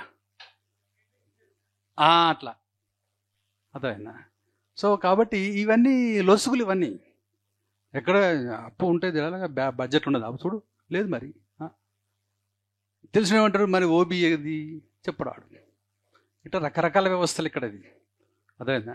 సరే, ఇక్కడ విషయం ఏంటంటే, కాన్సెప్ట్ ఏంటంటే, ఇవాళ బ్యాంకులకు మీరు చేస్తే చెప్తాం మేము ఇస్తాం, తర్వాత ఒక ఇస్తారు వీళ్ళు ఇవ్వండి కాదు ఇక్కడ. కానీ ఇక్కడ బర్డే కదా, అందులో బేర్ చేయాలి. వీళ్ళు బేర్ చేయాలి కదా, అంతే. చేస్తుంది. అర్థమైందా? కానీ బేర్ చేయాలి కదా వీళ్ళు. ఈ డబ్బు వచ్చే వేరే దగ్గర ఇచ్చేయచ్చు కదా. ఎందుకు? గవర్నమెంట్ కాబట్టి తక్కువ ఉంటుంది ఇక్కడ విషయం. వీళ్ళ అండర్స్టాండ్ తక్కువ ఉంటుంది కదా. బయట ఈ కమర్షియల్ లోన్స్ ఇచ్చుకోలేరు కదా. అదే కాన్సెప్ట్ ఇక్కడ. అదేనా? తర్వాత ఈ రైతులకు ఇచ్చింది ఎక్కడిది? ఇది పిఎస్ఎల్, ప్రయారిటీ సెక్టర్ లెండింగ్. అంటే వీళ్ళు ఇచ్చే 100 కోట్లలో 40 కోట్లు వెనుకబడ్డ వర్గాలకు ఇవ్వాలి, దాంట్లో 18% రైతులకు ఇవ్వాలి. తక్కువ వడ్డీ ఇస్తారు. ఈ డబ్బులు వచ్చేస్తే వీళ్ళు వేరే వాళ్ళకి 24% తీసుకుంటారు కదా. ఈ 4-5% వీళ్ళకి ఎవరు కట్టుతుంది? వీళ్ళు ఏమంటారు? మేము ఇస్తున్నాం కదా వడ్డీ. ఇస్తున్నావు. ఏం వడ్డీ ఇస్తున్నావు? అది ఏం వడ్డీ ఇస్తున్నావు నువ్వు? పిఎస్ఎల్ కింద ఇస్తున్నావు. అదే నేను పర్సనల్ లోన్కి ఇస్తే 24% వేసుకుంటా, 2 రూపాయలు వడ్డీ వేసుకుంటా. సో ఎంత లాస్ అన్నమాట ఇదంతా. సో ఇక్కడ ఇదంతా ఏంటంటే ఈ ఎలక్ట్రిసిటీ కంపెనీలు ఉపయోగించుకోవటము, బ్యాంకులు ఉపయోగించుకోవటము, మీ మీద మాఫీ చేస్తామని చెప్పి జనాలతో చెప్పుకోవడము, వాళ్ళు కూడా అదే రకంగా ప్రవర్తించడము. ఈ సంవత్సరం 75 years నడుస్తుంది ఇండియాలో, అర్థమైందా? అందుకే ఆ జీడిపి పెరగదు, ఆ పర్ క్యాపిటల్ పెరగదు, ఆ జీవితాలు పెరగవు, అర్థమైంది? ఇదే నడుస్తుంది వ్యవస్థ. కొన్ని fewer companies, fewer families are enjoying a lot, but majority మాత్రం నో. ఓకేనా? అందుకోసం ఇంటర్నేషనల్ ఇండెక్స్ లోపల మొత్తం ఆగమాగం ఇండియన్ ర్యాంక్స్. రీజన్ ఏంటంటే బేసిక్స్ కరెక్ట్ లేవు ఇక్కడ. ఓకేనా? Bank was very very important. Okay, next Nachiket Mor committee. Next advocate for universal bank accounts. అందరు బ్యాంక్ అకౌంట్స్ ఇది ఉన్నాయి కదా, జన్ధన్, దానిదే. Increased credit to low income families ఇవ్వాలా, enhanced access to bank services, ఇవన్నీ నచికేత్ మోర్ కమిటీ చెప్పారు. సో ఆయన ప్రకారము మనకు ఇక్కడ కొన్ని ఇది పిఎం జన్ధన్ యోజన కానీ, ఇలా స్మాల్ ఫైనాన్స్ బ్యాంక్స్ కానీ, ఇలా పేమెంట్ బ్యాంక్ ఇవన్నీ వస్తాయి. ఇవన్నీ వాళ్ళు చెప్పారు. ఓకేనా? Come to the point. సరే, మొత్తం మీద ఇక్కడ విషయం ఏంటంటే ఇలా ఇండియన్ బ్యాంకింగ్ సిస్టమ్ లోపల కొన్ని రిఫార్మ్స్ చేశారు. బ్యాడ్ బ్యాంక్ ఇది చెప్పాను కదా, బ్యాడ్ బ్యాంక్ అదైనా. కాబట్టి ఇప్పుడు ఈ యొక్క బ్యాంకుకు ప్లస్ డెట్టర్, ఓకేనా, ఏది అప్పు తీసుకున్నవాడు, ఎస్. సో ఇతను చేసే ఏదైతే రాణి బాకీ ఉందో ఎన్పిఏ ఉంటుంది కదా, ఈయన కట్టకపోతే ఎన్పిఏ అంటారు కదా, రాణి బాకీ, మొండి బాకీ, నిరర్ధక ఆస్తి అంటారు. దీన్ని ఏం చేస్తారంటే థర్డ్ పార్టీకి అమ్మేస్తారు. ఈ థర్డ్ పార్టీ 1947 నుంచి 2002 వరకు లేదు, కానీ ఇక్కడ ఏఆర్సి అనేది వచ్చింది, నరసింహన్ కన్స్యూమర్.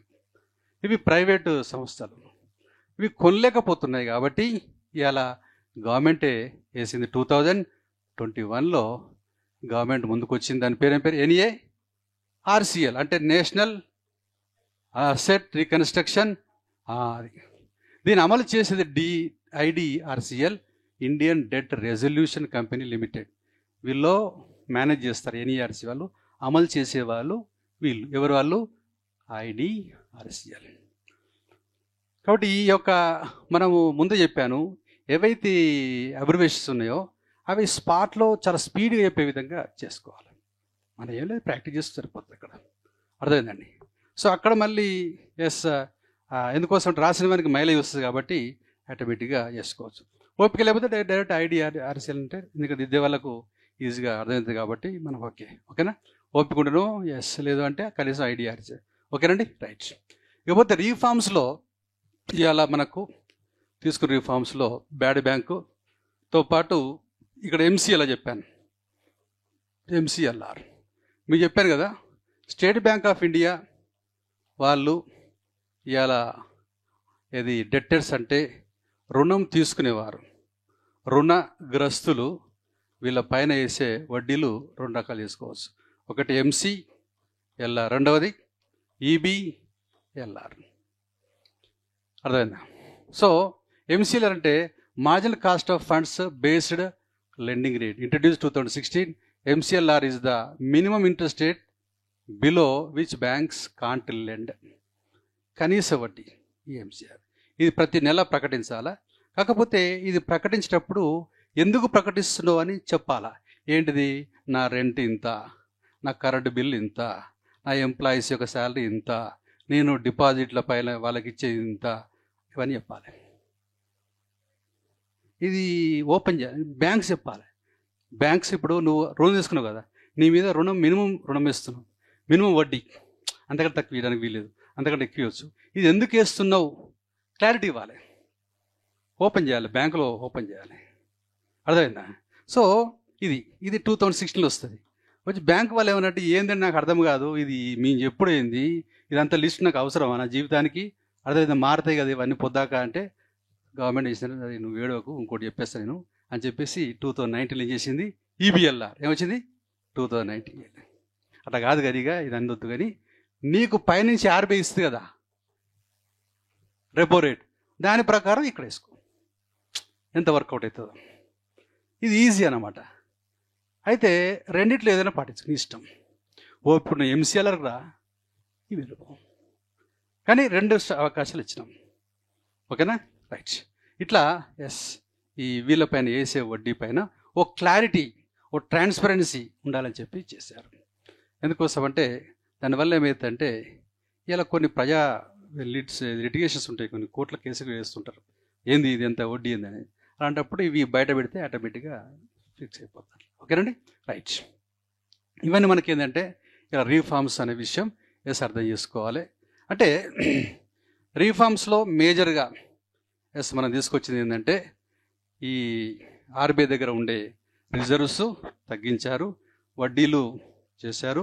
తర్వాత ఈ ఉంది కదా, ఈ సేవింగ్ బ్యాంక్ అకౌంట్ ఉంది కదా, దానిపైన మినిమం 4% ఇవ్వాలని చెప్పేసి ఉషా తోరట్ కమిటీ పేర్కొంది 2011లో. కాబట్టి ఇంట్లో డబ్బులు ఉంటే ఆ డబ్బులు వేస్ట్ అవుతాయి. కాబట్టి మీరు బ్యాంకులో వేస్తే మినిమం 4%. 12% అంటే ₹1 వడ్డీ మన భాషలో, బ్యాంకు భాషలో 12%, మన భాషలో ₹1 వడ్డీ. 4% పావులాట్లా వస్తుంది. ఇంట్లో ఉంచుకుని 0 కదా, అందుకోసం ఉషా తోరట్ కమిటీ ప్రకారం. ఓకేనండి, సరే. ఈ మొత్తం మీద ఈ రీఫార్మ్స్ అన్నప్పుడు మనం వరుసగా రాసుకోవచ్చు. ఓకేనా, రైట్. తర్వాత explain the Indian banking structure. Next చూద్దాం Indian banking structure. Right. India has a diverse banking system that caters to different economic sectors and needs. The banking sector in India has undergone significant reforms, especially since 1991. Increase the entry, growth of private banks alongside traditional. Okay, మొత్తం మీద రకరకాల బ్యాంకులు భారతదేశంలో ఉన్నాయి. అది 1991 నుంచి బాగా changes వస్తున్నాయని చెప్పినాం. అయితే ఎలాంటి బ్యాంకులు ఉన్నాయి అనేది స్ట్రక్చర్, ఎట్లాంటి బ్యాంకులు మనం పర్మిట్ చేస్తున్నాం ఇండియాలో అనేది చూస్తాం. ఫస్ట్ మనం ఇచ్చింది ఏంటంటే పిఎస్బి పబ్లిక్. వీటి గురించి మనం డిస్కస్ చేసినాం. 1947 నుంచి 1992 ఎట్లా ఉండే, ఇప్పుడు ఎట్లా ఉన్నాయి అనేది మనం డిస్కస్ చేసినాం. ఓకేనా, దీంట్లో ఇవాళ NB not equal to PSB, ఇక్కడ ఎన్బి ఈజ్ ఈక్వెస్ట్ పిఎస్బి. ఓకేనా, తర్వాత ఇంకొకటి ఏంటంటే ఈ రెండింటి కలిపి ఏమంటున్నారు, ఇప్పుడు పిఎస్బి అంటున్నారు. ఇవి నష్టాల్లో ఉన్నాయి కాబట్టి 27 చేంజ్ చేసినాము, 12 చేసి ప్రశ్నం. కాబట్టి ప్రభుత్వ రంగ బ్యాంకులు, ఇక్కడ ప్రాబ్లం ఏంటంటే ఇండియా లోపల ఇవాళ కేంద్ర ప్రభుత్వ రంగ సంస్థలు సిపిఎస్యులు నష్టాల్లో పోయినాయి, సెంట్రల్ పబ్లిక్ సెక్టర్ యూనిట్స్. ఇలా రాష్ట్ర ప్రభుత్వ వద్ద ఉండే ఎస్ఎల్పిలు, స్టేట్ లెవెల్ పబ్లిక్ ఎంటర్ప్రైజ్ నష్టాల్లో పోయినాయి. రాష్ట్ర ప్రభుత్వ సంస్థలు ఏమంటాం, ఎస్ఎల్పి అంటాం, కేంద్ర ప్రభుత్వ రంగ సంస్థలు.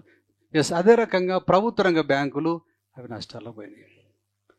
ఇక్కడ ఇవి పోవడం వల్ల ఏమవుతుంది అంటే ఎవరికి నష్టం అంటే బీదలకు నష్టం. అదేనా, ఇక్కడ పొరపాటు ఏంటంటే బీదలకు అనేది నష్టం. ఓకేనా, కాబట్టి ఆ విషయం మనం అర్థం చేసుకోవాలి. కాబట్టి ప్రభుత్వ రంగంలో ఉన్నటువంటి వ్యవస్థ మనకు వాళ్ళు ఇవాళ ఇండియాలో మిక్స్డ్ ఎకానమీ కాబట్టి వాళ్ళు వస్తువులు సేవలు ఉత్పత్తి చేస్తారు కాబట్టి వాళ్ళు కూడా సామర్థ్యవంతంగా పని చేయాలి. కానీ పని చేయలేదు. ఎందుకోసం 1947 నుంచి ఇలా 1991 వరకు ఇక్కడ మిక్స్డ్ ఎకానమీ అని చెప్పేసి సోషలిజం పెట్టారు, ఇక్కడ క్యాపిటలిజం పెట్టారు. ఇలా దేశంలో మిక్స్డ్ ఎకానమీ లేదు, ఆ విషయం తీసుకోవాలి. కాబట్టి ఇవాళ 91 నుంచి జీడిపిలో ప్రైవేట్ రంగం అనేది పెరుగుతూ ఉంటే గవర్నమెంట్ రంగం అనేది తగ్గుతూ ఉంది. జేమ్ కీన్స్ గారు ఏమంటారంటే ఇవాళ ప్రైవేట్ రంగమైనా ప్రభుత్వ రంగమైనా ఇద్దరుండి చెక్స్ అండ్ బ్యాలెన్స్ లేకుంటే బాగుంటుంది. అంతేగాని ఇలా ప్రైవేట్ రంగం మొత్తం ఉపయోగిస్తే అక్కడ బ్లడ్ సక్కింగ్ అవుతుంది, లేబర్ ఎక్స్ప్లాయిటేషన్ అవుతుంది. గవర్నమెంట్ రంగానికి ఇస్తే వస్తువుల నాణ్యత ఉండదు అనేది ఆయన యొక్క ముఖ్య ఉద్దేశం. కాబట్టి మంచి సిస్టాన్ని మనం డెవలప్ చేసుకున్నాం, కానీ ప్రాక్టికల్గా మాత్రం అది లేదు అనేది లేదు. కాబట్టే ఇలా భారతదేశంలో ఇలా జనం ఎక్కువ ఉన్నారు, జీడిపి తక్కువ ఉందనే విషయం అర్థం చేసుకోవాలి. రీఫార్మ్స్ చాలా అవసరం. ఓకే, పబ్లిసిటీ బ్యాంక్స్ అది చెప్పినాం మనం ఇక్కడ. Publicity banks are those in which government holds majority stake 51%. This includes both government owned banks and nationalise. మనం చెప్పినాం, ఆల్రెడీ చెప్పుకున్నాం. History reforms 69-80 several banks, private banks nationalise. ఇది మన తెలిసి హిస్టరీ, అర్థమైందా? Ensure financial inclusion and increase the government role. Okay, ఇక్కడ మనం ఏమనుకున్నామంటే ఈ 19 నేషనలైజేషన్ ప్రోగ్రాంలో ఒక ప్రోగ్రామ్ 1969, 1980. దీంట్లో ఎన్ని బ్యాంకులు అండి? ఇక్కడ ఎన్ని, మొత్తం ఎన్ని? ఒకటి మైనస్ అయింది. 1993లో ఒకటి మైనస్ అయింది. ఓకేనా, రైట్. సో ఇది న్యూ బ్యాంక్ ఆఫ్ ఇండియా అనేది మైనస్ అయింది. ఎందుకోసం అంటే దీన్ని హర్షద్ మెహతా అంటోడు షేర్ మార్కెట్లో ముంచేశాడు, అదే ముంచేశాడు, రైట్. కాబట్టి ఇక్కడ ఆ క్యాండిడేట్ ఏం చేసిందంటే, జనరల్గా ఈ స్టాక్ మార్కెట్లో మీరు షేర్ కొన్నప్పుడు రైట్, ఒక 100 రూపాయలు పెట్టి మీరు షేర్ కొననుకోండి, ఓకేనండి. సో షేర్ కొన్నట్టు మీ బ్యాంక్ అకౌంట్లో డీమ్యాట్ అనే అకౌంట్లో పడుతుంది. డీమ్యాట్ అవునండి. ఆ క్యాండిడేట్ ఎస్ఎస్ఏ, కాకపోతే అక్కడ మొత్తం. సో అప్పుడు జుంజున్వాలా ఉన్నాడు, చెప్పిన జుంజున్వాలా, కాదరా బాబు ఏంది ఇది అంటే, నీకే తెలుసు, నువ్వు ఇట్లా చెప్తే ఏం డెవలప్ అవుతావు అని చెప్పేసిండు. సో కొలాప్స్ అయింది. సో ఆ క్యాండిడేట్ అంటే 100 రూపాయల షేర్ కొంటాడు, ఇది డిమాట్లో చెప్తారు. ఈ 100 రూపాయల షేర్ ఉంది కదా, ఇది బ్యాంక్ తీసుకెళ్తే 80 రూపాయలు వీనికి లోన్ ఇస్తారు. ఎందుకు? ఎల్టీవీ ఉపయోగించుకోవచ్చు, లోన్ టు వాల్యూ, పూచికి ఉపయోగించుకోవచ్చు. అర్థమైందా? ఈ బ్యాంక్ ఏం చెప్తారంటే, వీడు 100 రూపాయలే, అర్థమైందా, ఇది నువ్వేం చేయాలంటే నన్ను బెస్ట్ కస్టమర్గా ట్రీట్ చేసి ఓవర్ డ్రాఫ్ట్ ఇచ్చేసాయి, 200 ఇచ్చేసాయి, ఇస్తే నీకు కొంత ఇస్తా. బ్యాంక్ మీద తలుచుకుంటే తన పూచి కంటే ఎక్కువ డబ్బులు ఇవ్వచ్చు, ఓవర్ డ్రాఫ్ట్ అంటాం. ఆ కెపాసిటీ వాళ్ళకు ఉంటుంది, అదైందా. తర్వాత కొన్నిద్దరు నువ్వు షిఫ్ట్ అయిపోతావు, అదే నీకు ప్రాబ్లం ఉండదు, ఎవడో ఉంటాడు. ఇట్లా ఏసీ క్యాండిడేట్ అంటే న్యూ బ్యాంక్ ఆఫ్ ఇండియా దగ్గర దాదాపు ఒక 10,000 కోట్లు మనోడు కాజేసిండు, కథం. సో ఇది మొత్తం కులబడేది పబ్లిక్ సెక్టర్ బ్యాంక్. దీన్ని వేరే బ్యాంక్ కొనేసేసింది, పంజాబ్ నేషనల్ బ్యాంక్ కొనేసింది 1993లో. అప్పుడు ఈ నేషనలైజ్డ్ బ్యాంక్స్ యొక్క సంఖ్య 20 నుంచి 19, అది కాన్సెప్ట్. ఓకేనా, రైట్. సరే, ఆ జాతీయం చేయడమే బ్లండర్ మిస్టేక్, మనోడు ఎవడు చెప్పింది కాదు. సో వదిలేసేయండి, అయిపోయింది అది. సో మొత్తం మీద ఒక క్యాండిడేట్ ఇట్లా ఇక్కడ మనకు ఈ స్టాక్ మార్కెట్ పైన కూడా ఒకటి అంటే అడగరు వాళ్ళు, ఎందుకని మంచి నేను మామూలుగా క్లాస్ చెప్తాను. కొన్ని క్లాసెస్ మామూలుగా ఓపెన్గా ఈ రాయించిన తర్వాత 5 చాప్టర్ తర్వాత కొన్ని ఏరియాస్ నేను డిస్కస్ చేస్తాను ఓవరాల్గా. ఓకే, ముందైతే సిస్టమ్ అయిపోవాలి, ఎందుకంటే తక్కువ టైం ఉంది కాబట్టి మనకి. ఓకేనా, రైట్. హిస్టరీ అయిపోయింది కదండి ఇక్కడ, రైట్. ఇక్కడ చూడండి, right right. Banks led to major consolidation recent years. 27 to 12 published banks. PSB essential for implementing government schemes, providing banking, right? Okay, sir, ఇదంతా ఏంటంటే పబ్లిష్డ్ బ్యాంక్స్ మొత్తం ఎన్పిఏ గురైనాయి, అదైందా. మెయిన్ షాడో బ్యాంకింగ్ వల్ల, అదైందా. దీనివల్ల థర్డ్ పర్సన్ ఎంటర్ కావడం అనేది main important. తర్వాత ఈ board మెంబర్లో మీకు చిన్న రుణాలు అంటే బ్యాంక్ మేనేజర్ ఇస్తారు. 500 కోట్లు 1000 కోట్లు అన్నప్పుడు బ్యాంక్ మేనేజర్ కాదు, అది డైరెక్ట్ బోర్డు ఉంటుంది, హెడ్ క్వార్టర్లో బోర్డు ఉంటుంది. For example SBI head quarter Mumbai, దాంట్లో మెంబర్స్ ఉంటారు. ఈ మెంబర్స్కి మినిస్టర్కి సంబంధం ఉంటుంది, ఇచ్చే అంటాడు, అది కథ. అదే చిన్న రుణాలకు ఇక్కడ బ్రాంచ్ ఒకటి ఇస్తాడు, ఒక లిమిట్ దాటితే బ్రాంచ్ నడవదు, హెడ్ క్వార్టర్ పోవాలి. ప్రతి బ్యాంకు హెడ్ క్వార్టర్ ఉంటుంది, దాంట్లో మెంబర్స్ ఉంటారు, అదే ఆ విషయం. సరే, వదిలేసేయండి. ఇక్కడ ఇదంతా ఈ ట్రాన్స్ఫర్ చేసేటప్పుడు కూడా ఇవన్నీ న్యూసెన్స్లో. ప్రైవేట్ సెక్టర్ బ్యాంక్స్, ఈ పిఎస్బి అయిపోయింది, దాంట్లో మనకి ఎన్బిఏ వచ్చింది, 2 కలిపినాం, పక్క పెట్టినాం, 27 నుంచి 12 అయిపోయింది, ఎన్పిఏ వల్ల అని చెప్పిన అయిపోయింది, వదిలేసేయండి. Private banks, right. Reentry and growth. Economic reforms 1991 allowed private banks to re-enter the market, more autonomy. This led to growth of private. Okay, na current scenario. Currently, there are 21 private sector banks operating in India. These banks are required to have minimum paid up capital 500 crores కలిగి ఉండాలి వాళ్ళకు, plus ఒక 25% branches unbanked areas అంటే బ్యాంకులు లేని కాడ వేయాలి. ఓకేనండి. సో ఇవి 21 బ్యాంక్స్ ఇలా ఉన్నాయి, ప్లస్ మనకు ఒక 25 బ్యాంక్స్ అప్లై చేసుకున్నాయి. దీంట్లో 25లో ఇద్దరికి ఇచ్చని చెప్పాను, ఒకటి బంధన్ బ్యాంకు, ఒకటి ఐడిఎఫ్సి. ఈ ఐడిఎఫ్సి అనేది ఏంటిదంటే ఒక ఇన్ఫ్రాస్ట్రక్చర్ కంపెనీ. ఇన్ఫ్రాస్ట్రక్చర్ వాళ్ళు అప్లై చేసుకుంటే ఓకే అన్నారు వాళ్ళు. కాబట్టి ఇన్ఫ్రాస్ట్రక్చర్ కోసం మనకు 1947 నుంచి 1997లో ఫస్ట్ ఐడిఎఫ్సి అనేది స్టార్ట్ అయింది. Infrastructure roadways, railways, Airways, waterways, telephone, telegraph వీటికి అప్పులు ఇచ్చే శక్తి ఏ బ్యాంకు లేదు. దానివల్ల ప్రత్యేక సంస్థలు ఏర్పాటు చేసినాం మనం. దాంట్లో ఐడిఎఫ్సి అదే ప్రభుత్వం యొక్క సంస్థ. తర్వాత నెక్స్ట్ ఇలా ఐఎఫ్సిఎల్ వచ్చింది, ఐఎఫ్సిఎల్ అనేది వచ్చింది, ఓకేనా. తర్వాత ఎన్ఐఐసి అనేది వచ్చింది. ఇవి అవస్థాపన కిందకి వస్తాయి. స్పెషల్ ఫండ్స్ ఇస్తుంటారు వీళ్ళు, ఎందుకంటే పెద్ద పెద్ద మొత్తాలు కాబట్టి, ఓకేనా. సరే వదిలేసేయండి. సో మొత్తం మీద ఈ అవస్థాపన పైన ప్రత్యేకమైన సంస్థలు ఏర్పాటైనాయి. Okay, regional rural banks, next RRBs. Okay, private sector banks అయిపోయినవి, ప్రభుత్వ బ్యాంకులు అయిపోయినవి, నేషనల్ బ్యాంక్స్ అయిపోయినవి, ఓకేనా. ఇప్పుడు రీజనల్ రూరల్ బ్యాంక్స్, ఆర్ఆర్బీస్. ఈ ఆర్ఆర్బీస్ ఏంటిదంటే ఇవి ఎస్సీబీలు ఏంటిదండి, షెడ్యూల్ కమర్షియల్ బ్యాంక్స్, ఓకేనా.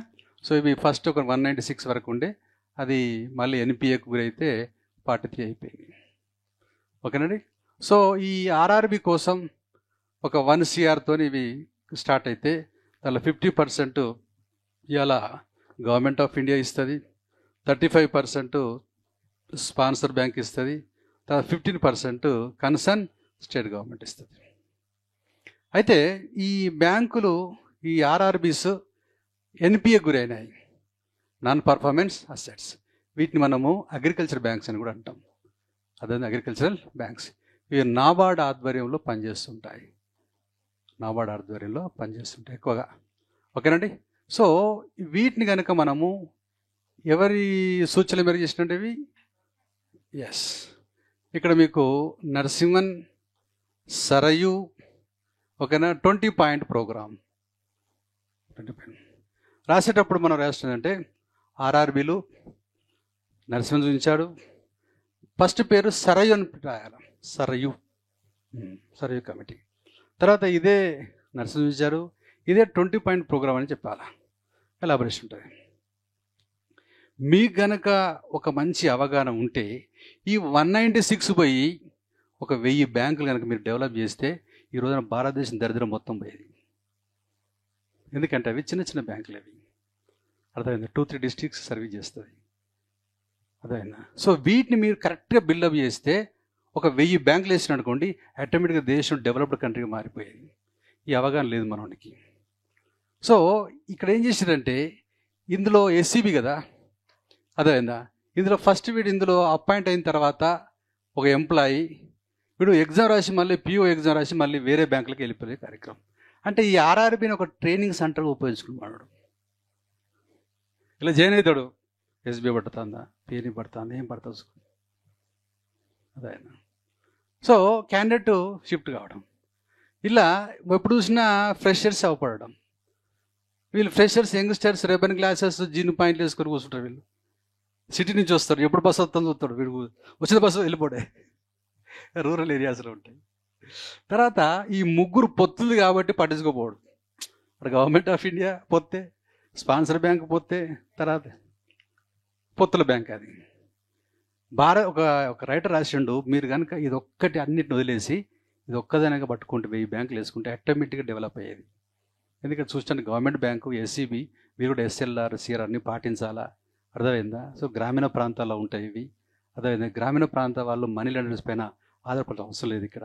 ఇలా మీకు క్రెడిట్ లోపల 150% క్రెడిట్ ఇంకా నాన్ ఫార్మలే ఉన్నది, వడ్డీ వాపసుల పైన ఉన్నది.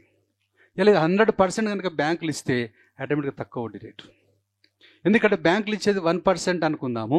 ఎస్, మీరు ఏ వ్యాపారం చేసినా 6% వస్తుంది, ఏ వ్యాపారం చేసినా 6% వడ్డీ వస్తుంది. మీరు ఏ బ్యాంకు తీసుకున్నా కానీ 1%, 1.5 ఉంటుంది, అంటే లాభమే. నువ్వు దేశంలో ఏ బిజినెస్ చేసినా బ్యాంకు ద్వారా అప్పు తీసుకొని నీకు లాభపడతావు, ఎందుకంటే మినిమం 5 to 6% నీకు లాభం ఉంటుంది. కానీ నువ్వు ఇచ్చేది ఎందుకు బ్యాంకునికి 1 to 2% కదా. కాబట్టి నువ్వు ఎందుకు ఇట్లా చేసినావు ఇది. కాబట్టి మొత్తం సంఖ్య ఎంత పోయింది, అదేనా. ఓ కమిటీ వేసిన, వ్యాస్ కమిటీ అని అక్కడ చెప్పిండు, వేస్ట్ బాస్ ఇది కలిపేసే మొత్తం, అర్థమైంది. ఇది గవర్నమెంట్ బ్యాంక్ కాబట్టి ఆ 196 నుంచి 43 అవుతుంది. పబ్లిక్ సెక్టర్ బ్యాంక్స్ 27 నుంచి 12 అయితే నువ్వేం చేస్తున్నావు నాకు అర్థం కాదు. ఇక అదేనా అంతే. ఇప్పుడు విషయం ఏంటంటే, ఇప్పుడు ఇంతెందుకు కాన్సెప్ట్ ఏంటంటే, ఎన్పిఏ వస్తుంటే ఎవడు బర్డన్ ఇదివరకు అంటే చేసినట్టే గవర్నమెంట్ భరించారు. డేర్ స్టెప్ తీసుకుంటారు, మోడీ వచ్చిన తర్వాత డేర్ స్టెప్ తీసుకుంటారు. బస్ ఇప్పుడు నష్టాలు ఉన్నది, ఇప్పుడు శాలరీ వాళ్ళు ఎక్కడి చేస్తావు, శాలరీ ఎక్కడి చేస్తావు? ఈయన చేసినంత నష్టం, ఈయనకు శాలరీ ఇవ్వాలి, ఎక్కడి చేస్తావు నువ్వు? Tax money. అర్థమైందా? సో తీసిపడే చెప్పాను, డేర్ స్టెప్స్ అనమాట ఇవన్నీ. ఓకే, వదిలేసాను. సో మొత్తం మీద ఆర్ఆర్బీని కాపాడుకుంటే అద్భుతంగా ఉండేది అనేది ఇలా ప్రజల యొక్క ముఖ్య ఉద్దేశం. ఇలా మొత్తం ప్రభుత్వం ఏది స్టార్ట్ చేస్తే, అనిల్ అంబానీ ఏది స్టార్ట్ చేసినా ఆగమే. అర్థమైందా? సో ఇప్పుడు గవర్నమెంట్ కూడా ఎట్లా అయిపోయేది, మన అనిల్ ఎప్పుడు ఏది స్టార్ట్ చేసినా కథ అవుట్. అర్థమైందా? ఇప్పుడు కూడా థ్రెడ్స్ ఉన్నాయి ఆయనకు, జైలు పోతారని. ఫస్ట్ ముఖేష్ కాపాడు 500 కోట్లు ఇచ్చేసి. ఇప్పుడు మళ్ళీ జైలు పోతే ఎవడు కాపాడతారు? ఇక 500 కోట్లు ఇచ్చిండే పాప ఆయన, నా తమ్ముడని. అర్థమైందా? వీడు ఏరా బాబు అంటే వీడు దీని షోకులు వేరే. అర్థమైందా? మొత్తం అన్ని ఇండస్ట్రీస్ ఆగాం, వదిలేసాడు. ఇప్పటికి విచిత్రం ఏంటంటే, వాళ్ళ అమ్మ పోయి అక్కనే కూర్చుంటుంది మళ్ళీ, కోకిలబేన్. నువ్వెందుకు కొన్నావు అంటే నా చిన్న కొడుకు అంటే, ఆమె ఇచ్చిన కారమే 2 బిగ్తో అయిపోయింది చిన్నప్పుడు. అర్థమైందా మీకు? పెళ్ళికి కొడుకుతో వస్తుంది, తెల్లారి పేపర్ రాసారు, ఎక్కడ నవ్వమంటే చిన్న కొడుకు దగ్గర. ఎందుకంటే గారం, ఆ గారం అనిపించలేపింది అని. అర్థమైందా? ఇలా మీకు వీరప్పంటూ తెలుసు మీకు. వాడు ఏం చేసేదంటే, ఈ చిన్న చిన్న దొంగతనాలు చేసేవాడు. ఈ కిరణ కొట్టుపోయి జమినీ ఛాయపత్త పొట్లం తెలుసుగా మీకు, ఇలాంటివి ఎత్తుకొచ్చేది. ఇది తెచ్చినప్పుడు వాళ్ళ అమ్మ మంచిగా బల తీసుకొచ్చి చెప్పి మంచిగా టీ పెట్టేసి 3-4 సార్లు తాగేది. వీడు ఏం చేసేది, అడ్డు తీసుకొచ్చి చివరికి కిరాణా కొట్లా ఉంటాయి కదా, క్యాష్ గల్ల పెట్టే, అదే ఎత్తుకొచ్చిన వాడు. అర్థమైందా? చివరికి వాడు 112 ఐఎఫ్ఎస్ ఆఫీసర్ చంపిన వాడు, ఇండియన్ ఫారెస్ట్ సర్వీస్ 112 ఆఫీసర్స్, కొన్ని వందల జీవరాశి చంపిండు. అర్థమైందా? వాని ఏరియాలో ఉన్న జనాలకు డబ్బులు పంచడు, వాడు అక్కడ దాచుకునేవాడు. అదేనా? ఇది ఏనుగుదంతా మొత్తం. అదేనా? దాదాపు ఒక 30 years ఇండియన్ ఆర్మీని ఉరికించిన వాడు, పెద్ద స్మగ్లర్. ఎందుకంటే ఆయనకు సపోర్ట్ కోసం ఈ డబ్బంతా వాళ్ళు పంచేది. అదేనా? ఈ జమినీ ఛాయపత్త బొట్లు తెచ్చినప్పుడు ఒక్కడు బీగితే వాడు మరో అబ్దుల్ కలాం అయినవాడు. మరి అంత నాలెడ్జ్. ఈ ఫిష్ను, ఈ బర్డ్ తినాలంటే ఆ బర్డ్లకి నడుస్తారు వాడు. ఆ బర్డ్ వచ్చేది కొట్టేస్తాడు అంతే. వాడు ఏదంటే అది ఒక యానిమల్ ఏదంటే యానిమల్ లెక్క వాడు వేస్తాడు, అంత షార్ప్ అని. వదిలేసాను. నేను చెప్పేందంటే, ప్రతి వ్యక్తిలో శక్తి ఉంటుంది, కానీ అది మంచి వేలో ఉపయోగించాలి. Okay, come to the point. ఇలా రీజనల్ రూరల్ బ్యాంక్స్ అయిపోయిందండి. ఇందులో ఎన్పిఏ వచ్చిందని చెప్పారు 196 to 43, అది కొలాప్స్ అని చెప్తాం. రాసేటప్పుడు ఏంటంటే, ఇలా మీ పిఎస్బీలు పోతాయి, ఆర్ఆర్బీలు పోతాయి. అదేనా? ఈవెన్ కోఆపరేటివ్ బ్యాంక్స్ కూడా ఇలా పిఎస్సిఎస్ అంటాం, primary agricultural cooperative societies. 6.5 lakhsలో 6.5 lakh విలేజ్కి ఒక్కొక్కటి ఉండాలి. ఇవి 1 లక్ష లోపే ఉన్నాయి. అర్థమైందా? ఇవి కూడా కొలాప్స్ అయిపోయినాయి. అర్థమైందా? సో ఇట్లా వేసుకుంటూ పోతే నీకు ఇన్వెస్ట్మెంట్ ఎక్కడిది, ఇదంతా వ్యవస్థ ఎక్కడిది? అట్లా. కాబట్టి ఈ ఒక దేశం యొక్క ఆర్థిక అభివృద్ధి ఆ దేశం నిర్వహించే బ్యాంకింగ్ వ్యవస్థపై ఉన్నదనే విషయం అర్థం చేసుకోవాలి. ఓకేనండి. Cooperative banks types. Cooperative banks are categorised into rural, urban. ఓకేనండి, ఆ విషయం తీసుకోవాలి. ఇక్కడ కోఆపరేటివ్ బ్యాంక్స్ విషయంలో ఇలా రూరల్ ఉంటుంది, అర్బన్. రూరల్లో షార్ట్ పీరియడ్ లోన్స్ ఉంటుంది, లాంగ్ పీరియడ్ లోన్స్ ఉంటుంది. ఓకేనండి, రైట్. కాబట్టి ఇక్కడ మనకు ఏ రకమైన బ్యాంకులు ఇండియా స్ట్రక్చర్లు ఉన్నాయంటే ఇక్కడ చూస్తున్నాం మనం. ఇక్కడ ఈ అర్బన్లో యూని ఏకంచె ఉంటుంది, ఏకంచె. ఈ షార్ట్ టర్మ్లో 3 tier సిస్టమ్ ఉంటుంది, లాంగ్ టర్మ్లో 2 tier సిస్టమ్ ఉంటుంది. 3 tier సిస్టమ్, ఇది 2 tier సిస్టమ్. ఇది ఇంపార్టెంట్. దీంట్లో ఈ గ్రామీణ ప్రాంతంలో పిఎస్సిఎస్ అనేది ఇంపార్టెంట్, ప్రైమరీ అగ్రికల్చరల్ సొసైటీస్. ఇవి 6.5 lakhs ఉండాలి. అది నెంబర్ని ఇవ్వనట్టున్నది. మొత్తం మీద 1 లక్ష లోపు ఉన్నది ఇక్కడ. ఆ విషయం అర్థం చేసుకోవాలి. కాబట్టి కోఆపరేటివ్ బ్యాంక్స్ అనేది వెరీ వెరీ ఇంపార్టెంట్. ఎందుకోసం అంటే 10 మెంబర్స్ ప్లస్ కలిసి అది స్టార్ట్ చేసుకోవచ్చు. ఇలా మీకు అమూల్ ఉంది. ఎస్, ఇండియాలో ఫేమస్ అమూల్ పాలు. అర్థమైందా? ఇండియాలో చాలా బలమైన సంస్థ అది. 1,25,000 మంది అందులో పార్ట్నర్స్. వాళ్ళు మీటింగ్ పెట్టుకోవాలంటే పెద్ద స్టేడియం కావాలి. అర్థమైందా? ఓ సిస్టమ్ అడ్మినిస్ట్రేషన్ ప్రకారం ఉంటుంది. ఈ ఓనర్స్ ఎవడు అక్కడడు. వాళ్ళ ఇళ్ళకు నెలగానే బ్యాగుల్లో పోతాయి డబ్బులు. బ్యాగుల్లో ఫస్ట్ కష్టపడరు, వదిలేసిన బస్ అంతే ఎంప్లాయీస్. ఓ సిస్టమ్ ప్రకారం వెళ్ళిపోతుంది. ఎప్పుడన్నా 1 yearకి ఒకసారి బోర్డు మెంబర్స్ మీటింగ్ ఉంటుంది. ఏదో స్టేడియం బుక్ చేసుకుంటారు. నరేంద్ర మోడీ స్టేడియం ఉంది కదా ఒకటి గుజరాత్లో, ఆన్ చేసుకుంటారు వాళ్ళు. అర్థమైందా? కోఆపరేటివ్ సెక్టర్ ద్వారా అంత అవుతుంది, రిస్క్ ఫ్రీ. మీరు ఉద్యోగం వచ్చిన తర్వాత కూడా లైక్ మైండెడ్ ఒక 50 మంది ఆఫీసర్ కలిసి, అర్థమైందా, 1,00,000 రూపాయలు వేసుకుంటే 50 లక్షలు అవుతుంది. ఒక డైరీ ఫామ్ పెట్టండి, మీ పనులు వేసుకోండి. అది 2 yearsకి 2-3 అవుతుంది ఇట్లా డైరీ ఫామ్. అర్థమైందా? సో తర్వాత ఏం చేస్తారంటే ఈ రిజైన్ చేస్తారు జాబ్, కుదర బాబు అని. ఆ స్థాయికి వస్తుంది అది. కోట్లు వస్తాయి అక్కడ, ఏం రిస్క్ లేకుండా. 50 లక్షలు నువ్వు 1,00,000 ఇస్తే 50 లక్షలు స్టార్ట్ అయింది. ఎన్ని గేదెలు వస్తాయి, ఎంత అవుతుంది? అది నాలెడ్జ్. అది ఇట్లా చాలా దేశాల్లో ఈ కోఆపరేటివ్ వ్యవస్థ ఉంది. దీన్ని మొదటిసారి గుర్తించి ఒక మినిస్ట్రీ ఇచ్చిన వాడు mister Narendra Modi. Ministry of cooperation mister ఆయన ఉన్నాడు అమిత్ షా. అదైనా ఎందుకు అంటే ప్రతి రంగంలో మీరు కోఆపరేటివ్ సెక్టర్ పెడితే రిస్క్ ఫ్రీ ఉంటుంది. అదైనా మీరు పౌల్ట్రీ ఫామ్ పెట్టుకోవచ్చు, డైరీ ఫామ్ ఒక్కడంటే రిస్క్ ఉంటుంది. ఒక డైరీ ఫామ్ పెట్టాలంటే ఎంత కష్టమవుతుంది. ఇంకోటి కోఆపరేటివ్ విషయం లోపల నీ ఇష్టం పని, దీనికి చట్టం ఉంటుంది. ఇలా ఆంధ్రప్రదేశ్ స్టేట్ కోఆపరేటివ్ యాక్ట్ అని ఉంటుంది, 1964. 2 రాష్ట్రాలకు ఇప్పుడు ఇదే. దీంట్లో ఎవరు తప్పు చేసినా యాక్ట్ ఉంటుంది, దానికి కోర్టు ఉంటుంది. కోఆపరేటివ్ ట్రిబ్యునల్స్ అంటారు, సిటీస్ అంటారు, వాళ్ళు శిక్షిస్తారు. నీ ఇష్టం కదా, అక్కడ ఆ రూల్స్ ఉంటుంది. ఆ రూల్స్ ప్రకారం నువ్వు పోవాలి. వాళ్ళు ఎవడైనా ఒక మెంబర్ కనుక ప్రాబ్లం చేస్తే తీసుకొని లోపలేస్తారు. కథం అయిపోయాయి ఏమన్నా. సో ఇట్లా ఇవాళ ఇండియా లోపల sugar mills 50% sugar mills cooperative రంగంలో ఉన్నాయి. కాబట్టి షుగర్ చాలా మనకు పెరిగింది, బాగా సక్సెస్ అయింది అక్కడ. ఇవాళ పాల విషయంలో నెంబర్ 1 కంట్రీ ఏంటంటే పాల ఉత్పత్తిలో India, because of Amul.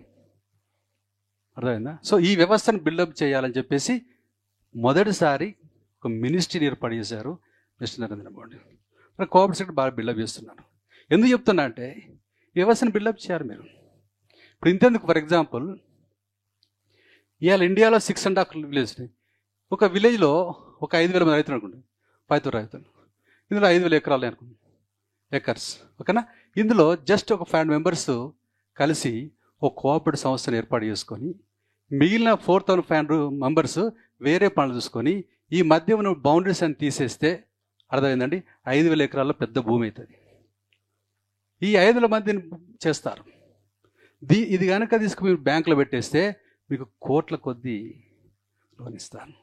Bulldozers, harvesters ఇది మొత్తం చేస్తే పెట్టుబడి చేస్తే మీకు పంట ఎంత వచ్చింది 5,000 మందికి 4,000 లభిస్తుంది. దీన్ని డైరెక్ట్గా వేరే దేశాలకు అమ్ముకోవచ్చు. అదేనా?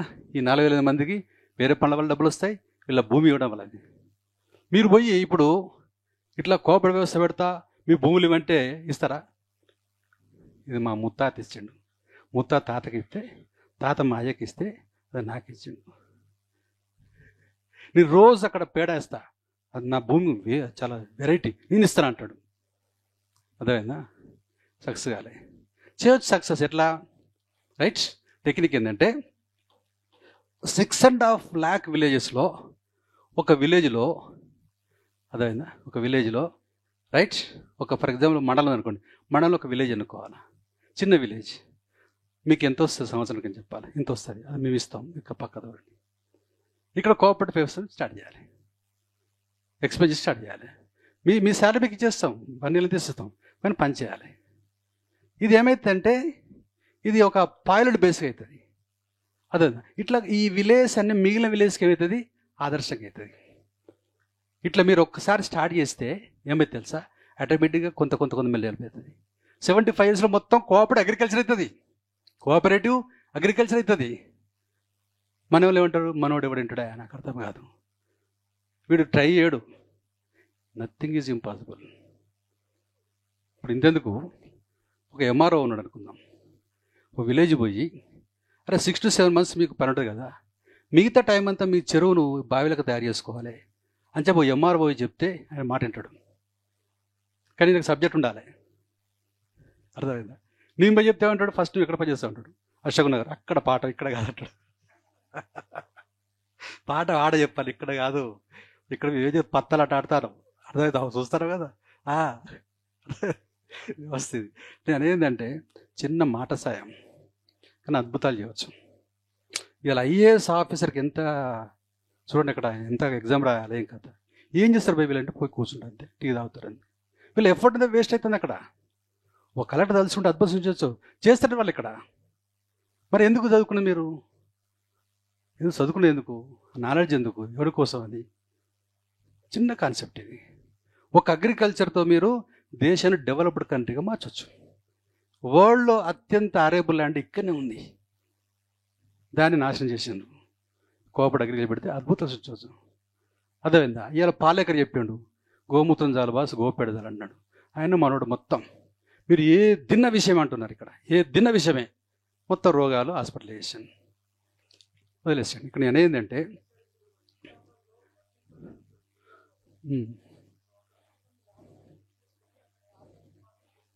అవును,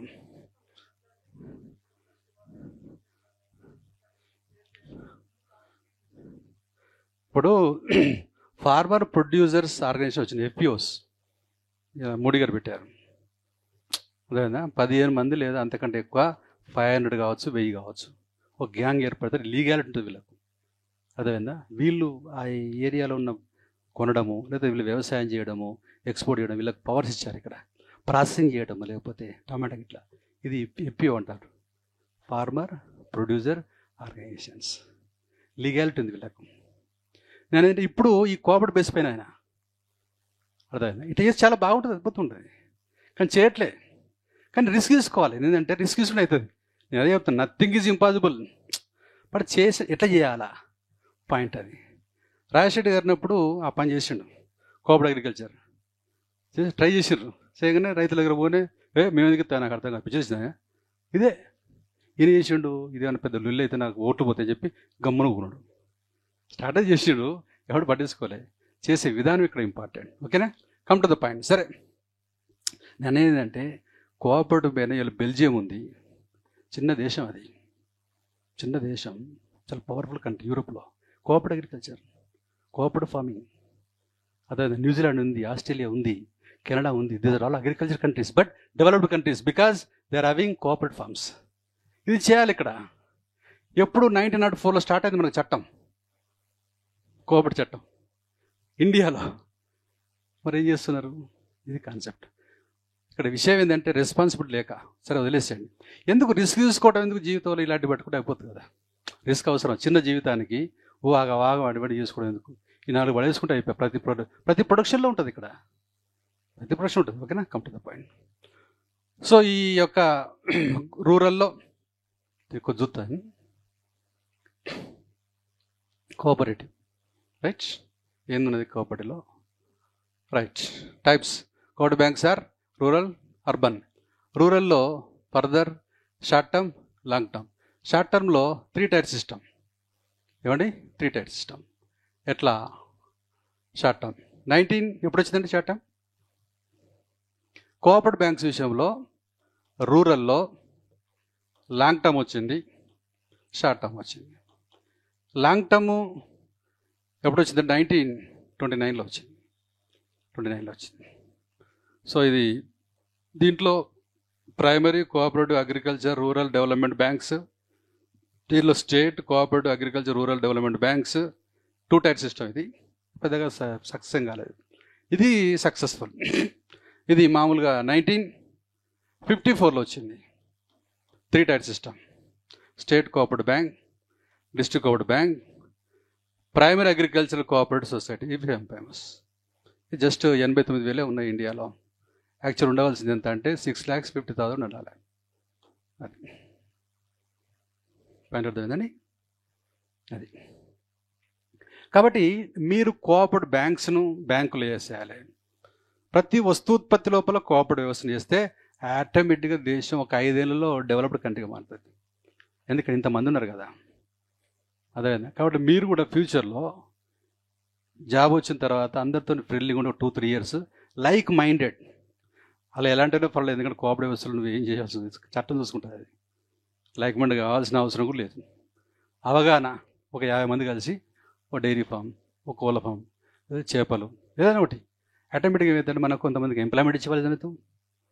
నీ క్యాపిటల్ పెద్ద ప్రాబ్లం కాదు ఎక్కడ, అది సైడ్ బిజినెస్ అయిపోతుంది, ఎక్స్పోర్ట్ చేసుకోవచ్చు. ఇలా నువ్వు దేశాన్ని కాపాడు అవుతావు. ఇవాళ వ్యవసాయ దేశమే ఉండి ఇవాళ చాలా దారుణంగా పల్స్ దిగుమతి చేసుకుంటున్నాం. విచిత్రం ఏంటంటే పల్స్ ఉత్పత్తులు నెంబర్ 1 కంట్రీ ఇండియా, కానీ పల్స్ దిగుమతి చేసుకుంటాం. ఇదొక విచిత్రం, దరిద్రం. ఏంది బాబా అంటే మేమేం చేస్తాం, నార్త్ ఇండియాలో రొట్టెలు పప్పు వేసుకుంటాడు, సౌత్ ఇండియాడు రైస్లో పప్పు వేసుకుని పప్పు కామన్. వచ్చిన ఇది. సో ఇది pulse imports plus sweet oil, edible oil, 2 రకాల దిగుమతి చేసుకుంటున్నాం. ఇండియా దాదాపు 2 lakh crores దానిపైన ఖర్చు పెడుతున్నాం. అదైనా నేనేదంటే వీళ్ళు ఈ రెండిట్లో ఉత్పత్తి పెంచుకోవాలా, రైతులను ఎంకరేజ్ చేయాలా. ఎందుకు మరి ఫారెన్ ఎక్స్చేంజ్ రిజర్వ్స్ మనం ఇతరులకు కోల్పోవాలా? అర్థమైందా? వీటిని ఉత్పత్తి చేయండి, వీటిని పెంచుకోండి. అదేనా పల్సెస్ పండుతాయి, ఎండాకాలం కూడా పండుతాయి. ఇలా ఆయిల్, పామ్ ఆయిల్ కానీ చేసుకోవచ్చు. ఈ 2 దిగుమతులు ఘోరైన దిగుమతులు ఇండియా. ఎందుకు? వ్యవసాయ దేశమై ఉండి, అది కాన్సెప్ట్. ఓకేనండి, వదిలేసేయండి. సరే, ఈ రూరల్లో ఇవి ఓకేనండి. ఈ స్టేట్ కోఆపరేటివ్ బ్యాంకుకు ఎస్సీబీ హోదా ఉంటుంది. State cooperative bank schedule commercial bank హోదా ఉంటుంది. ఎస్సీబీ అంటే మీకు తెలుసు, ఆర్బీఐ. ఎస్, ఓకేనా, రైట్. డిస్ట్రిక్ట్ కోఆపరేటివ్ బ్యాంక్, ఇది ఇక్కడ ఇంపార్టెంట్. ప్రతి విలేజ్లో ఒక కోఆపరేటివ్ బ్యాంక్ ఉంటే అక్కడ ఏమైతుందంటే వీళ్ళకు తక్కువ వడ్డీకి రుణాలు ఇవ్వబడతాయి. అదే ఇది ఫార్మల్ బ్యాంక్ కిందకి వస్తుంది. మీరు ఎస్బీఐకి ఇచ్చిన వాళ్ళకంటే వడ్డీ కంటే తక్కువ వడ్డీ వస్తుంది, నాన్ ప్రాఫిట్ బేస్ కాబట్టి. ప్రతి గ్రామంలో మీరు వడ్డీ పెట్టాలి. ఇట్లా పిఏసిఎస్లను మీరు బిల్డప్ చేసుకోవాలా, ఆర్ఆర్బీలను బిల్డప్ చేసుకోవాలా, పిఎస్బీని బిల్డప్ చేసుకోవాలా. అప్పుడు ఫైనాన్షియల్ ఇన్క్లూజన్ వస్తుంది, అదేనా, విత్త సమ్మిళిత వస్తుంది. ఇవన్నీ కొలాప్స్ అవుతాయి. కాకపోతే మనం ఎస్ఎల్ రాసేటప్పుడు అలాంటివి మాట్లాడకూడదు, మనకు తెలిసి ఉండాలి ఇక్కడ. ఎందుకంటే నేను ఏంటంటే 75 yearsలో ఇలా మీరు ఎందుకు ఇట్లా ఏంటంటే ఇది రీజన్స్. మొత్తం లూప్ హోల్సే, మీరు ఏ రంగంలో పెట్టినా లూప్ హోల్సే, నష్టాలే చూస్తున్నారు కదా. ఇక్కడ ఇలా 6.5 విలేజ్ లోపల పిఏసిఎస్ ఎన్ని అంటే 89,000 ఉన్నాయి. 1,00,000 కూడా లేవు అక్కడ. మరి గ్రామానికి ఒకటి ఉంటే ఆటోమేటిక్గా మనీ లెండర్స్ పైన ఆధారపడాల్సిన అవసరం ఉండదు కదా. వాళ్ళు విపరీతంగా వడ్డీలు వేస్తున్నారు అక్కడ. మనం చూసినాము ప్రపంచం యొక్క జీడిపి $105 ట్రిలియన్ అయితే, అర్థమైందా? $1 trillion అయితే అప్పు $315 trillion. అర్థమైందా? ప్రపంచం అప్పు 3 ఇంతలు. ప్రతి ఒక్కరికి అప్పు వేస్తే 30 లక్షలు వస్తాడ. అర్థమైందా?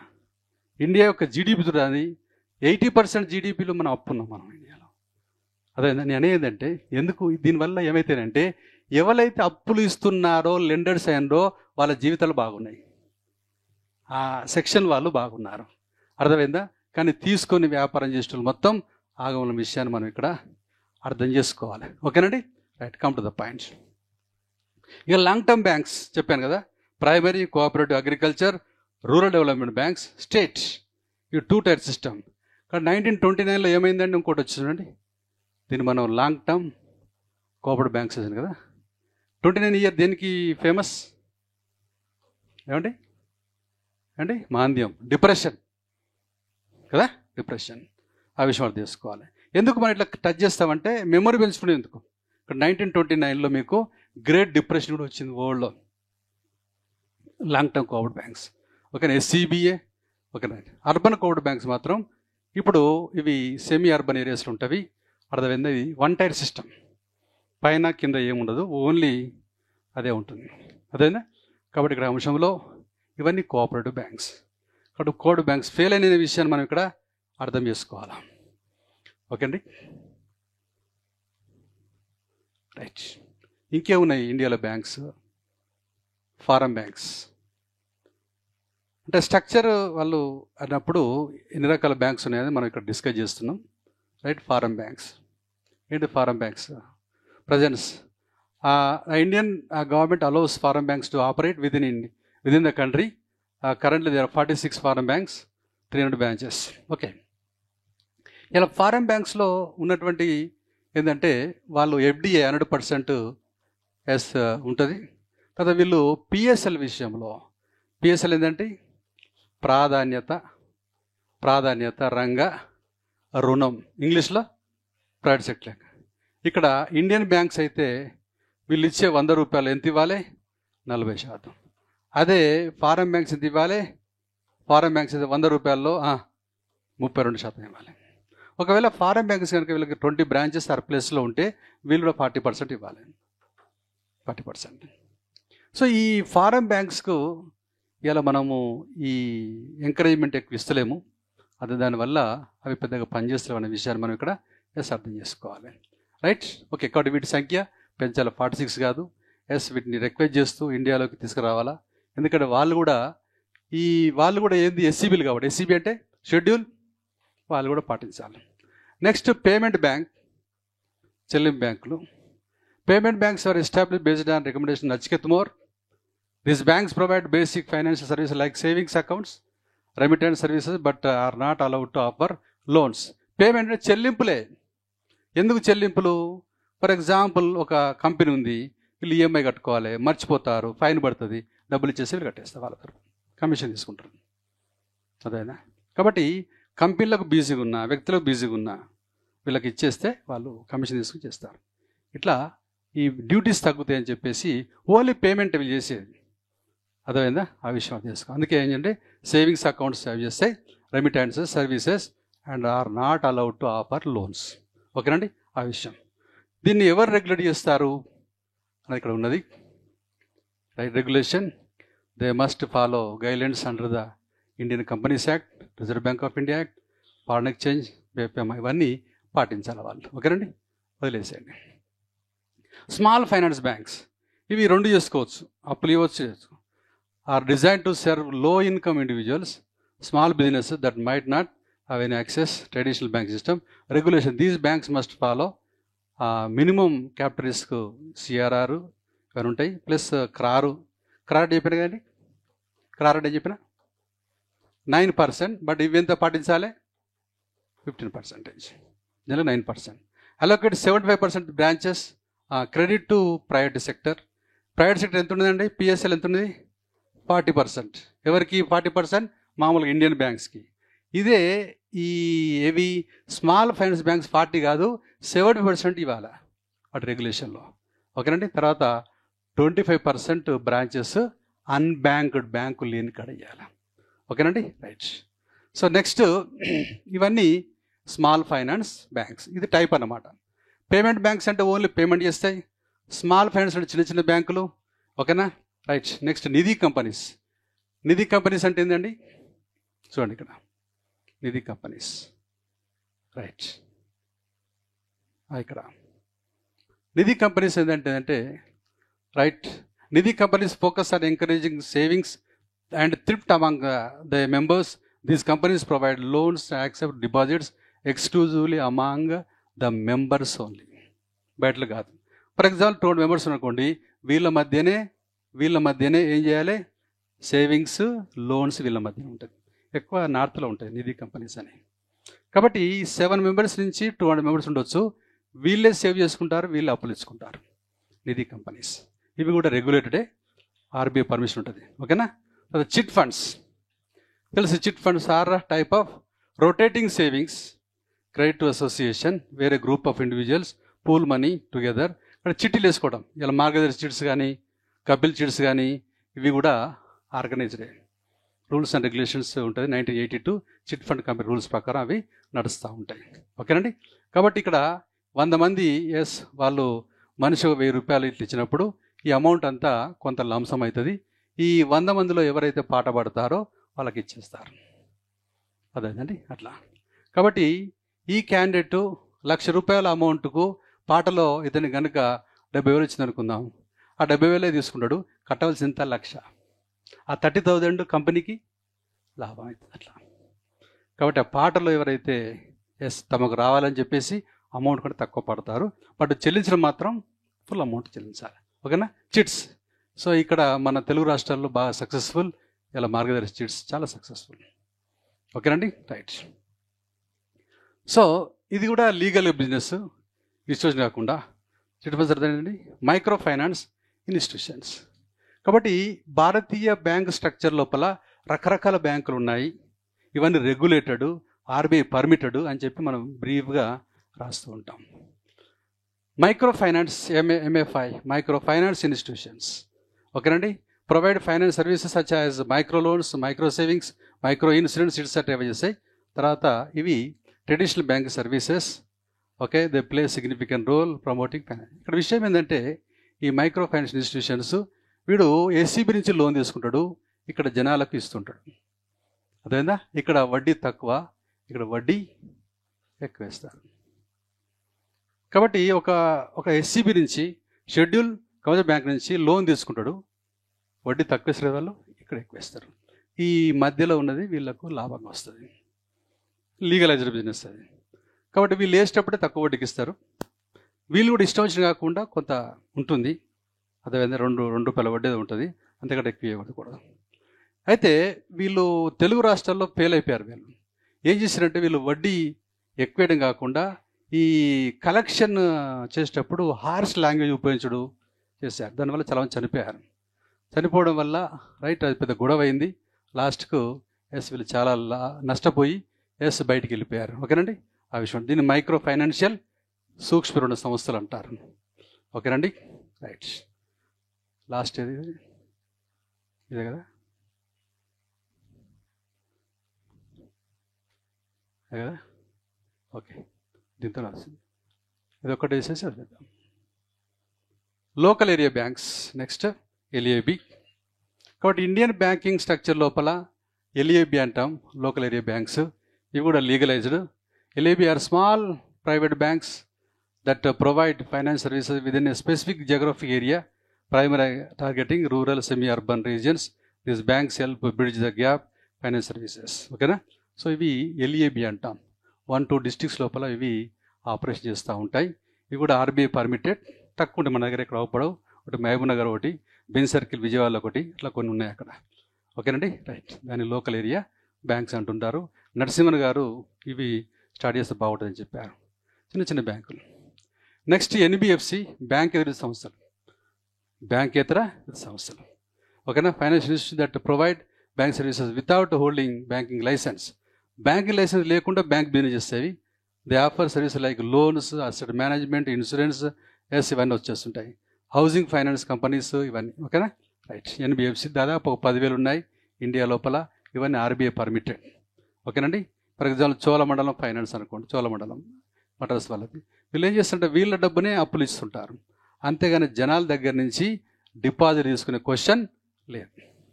ఒకటి తీసుకోవాలంటే స్పెషల్ పర్మిషన్ తీసుకొని NBFCD అని బోర్డు పెట్టుకోవాలి, డిపాజిట్ టేకింగ్ స్పెషల్ పర్మిషన్. కాబట్టి ఇవి ఎక్కువగా ఏముంటుందంటే ఎన్బిఎఫ్సి ఎన్డీతో ఉంటాయి, నాన్ డిపాజిట్స్. ఒకవేళ మీరు కనుక స్పెషల్గా ఉంటే స్పెషల్ పర్మిషన్ తీసుకోవాల్సి వస్తుంది. ఓకేనండి? తర్వాత వీళ్ళు మీకు లోన్ ఇచ్చినట్టుకోండి, లోన్ ఇచ్చినప్పుడు మీకు ఇచ్చే చెక్ ఉంది కదా, ఈ ఫైనాన్స్ ఉండదు, ఇది ఎస్సీబీ పైన ఉంటుంది షెడ్యూల్. అంటే వీళ్ళు ఏం చేస్తారు, ఎస్సీబీ లోపల వీళ్ళు డబ్బులు వేసేసి ఆ చెక్కు మీకు ఇచ్చేస్తారు. అంటే వీళ్ళకి చెక్ పవర్ ఉండదు, చెక్ పవర్ ఉండదు. మీకు లోన్ ఇస్తారు, ఆ చెక్ మీద వీళ్ళ పేరు ఉండదు, ఏదో బ్యాంక్తో లింకప్ ఉంటుంది. ఇవి తర్వాత వీళ్ళకి బ్యాంకింగ్ లైసెన్స్ ఉండదు, కానీ లీగాలిటీ ఉంటుంది. దాదాపు 10,000 ఉన్నాయి ఇండియా లోపల. మొత్తం ఫైనాన్షియల్ కెపాసిటీ లోపల 100 కోట్లు అనుకోండి. 12.5% బిజినెస్ చేస్తున్నారు ఎవరు, ఈ యొక్క ఎన్బిఎఫ్సిలు. ఇవి రకరకాల బ్యాంకింగ్ వ్యవస్థలు ఇండియా లోపల. ఓకేనా? బ్యాంకింగ్ స్ట్రక్చర్ ఇన్ ఇండియా అంటే మొత్తం అన్నీ ఒకసారి అట్లా బ్రీఫ్గా చెప్పుకుంటూ వస్తాం. ఓకేనా? నెక్స్ట్ ఎక్స్ప్లెయిన్ నాన్ బ్యాంకింగ్ ఎన్బిఎఫ్సిల పైన స్పెషల్గా, ఎందుకంటే సిలబస్లో ఎన్బిఎఫ్సి ఇచ్చారు కాబట్టి నేను కూడా క్వశ్చన్ తయారు చేసాను. ఓకేనా? Tomorrow right.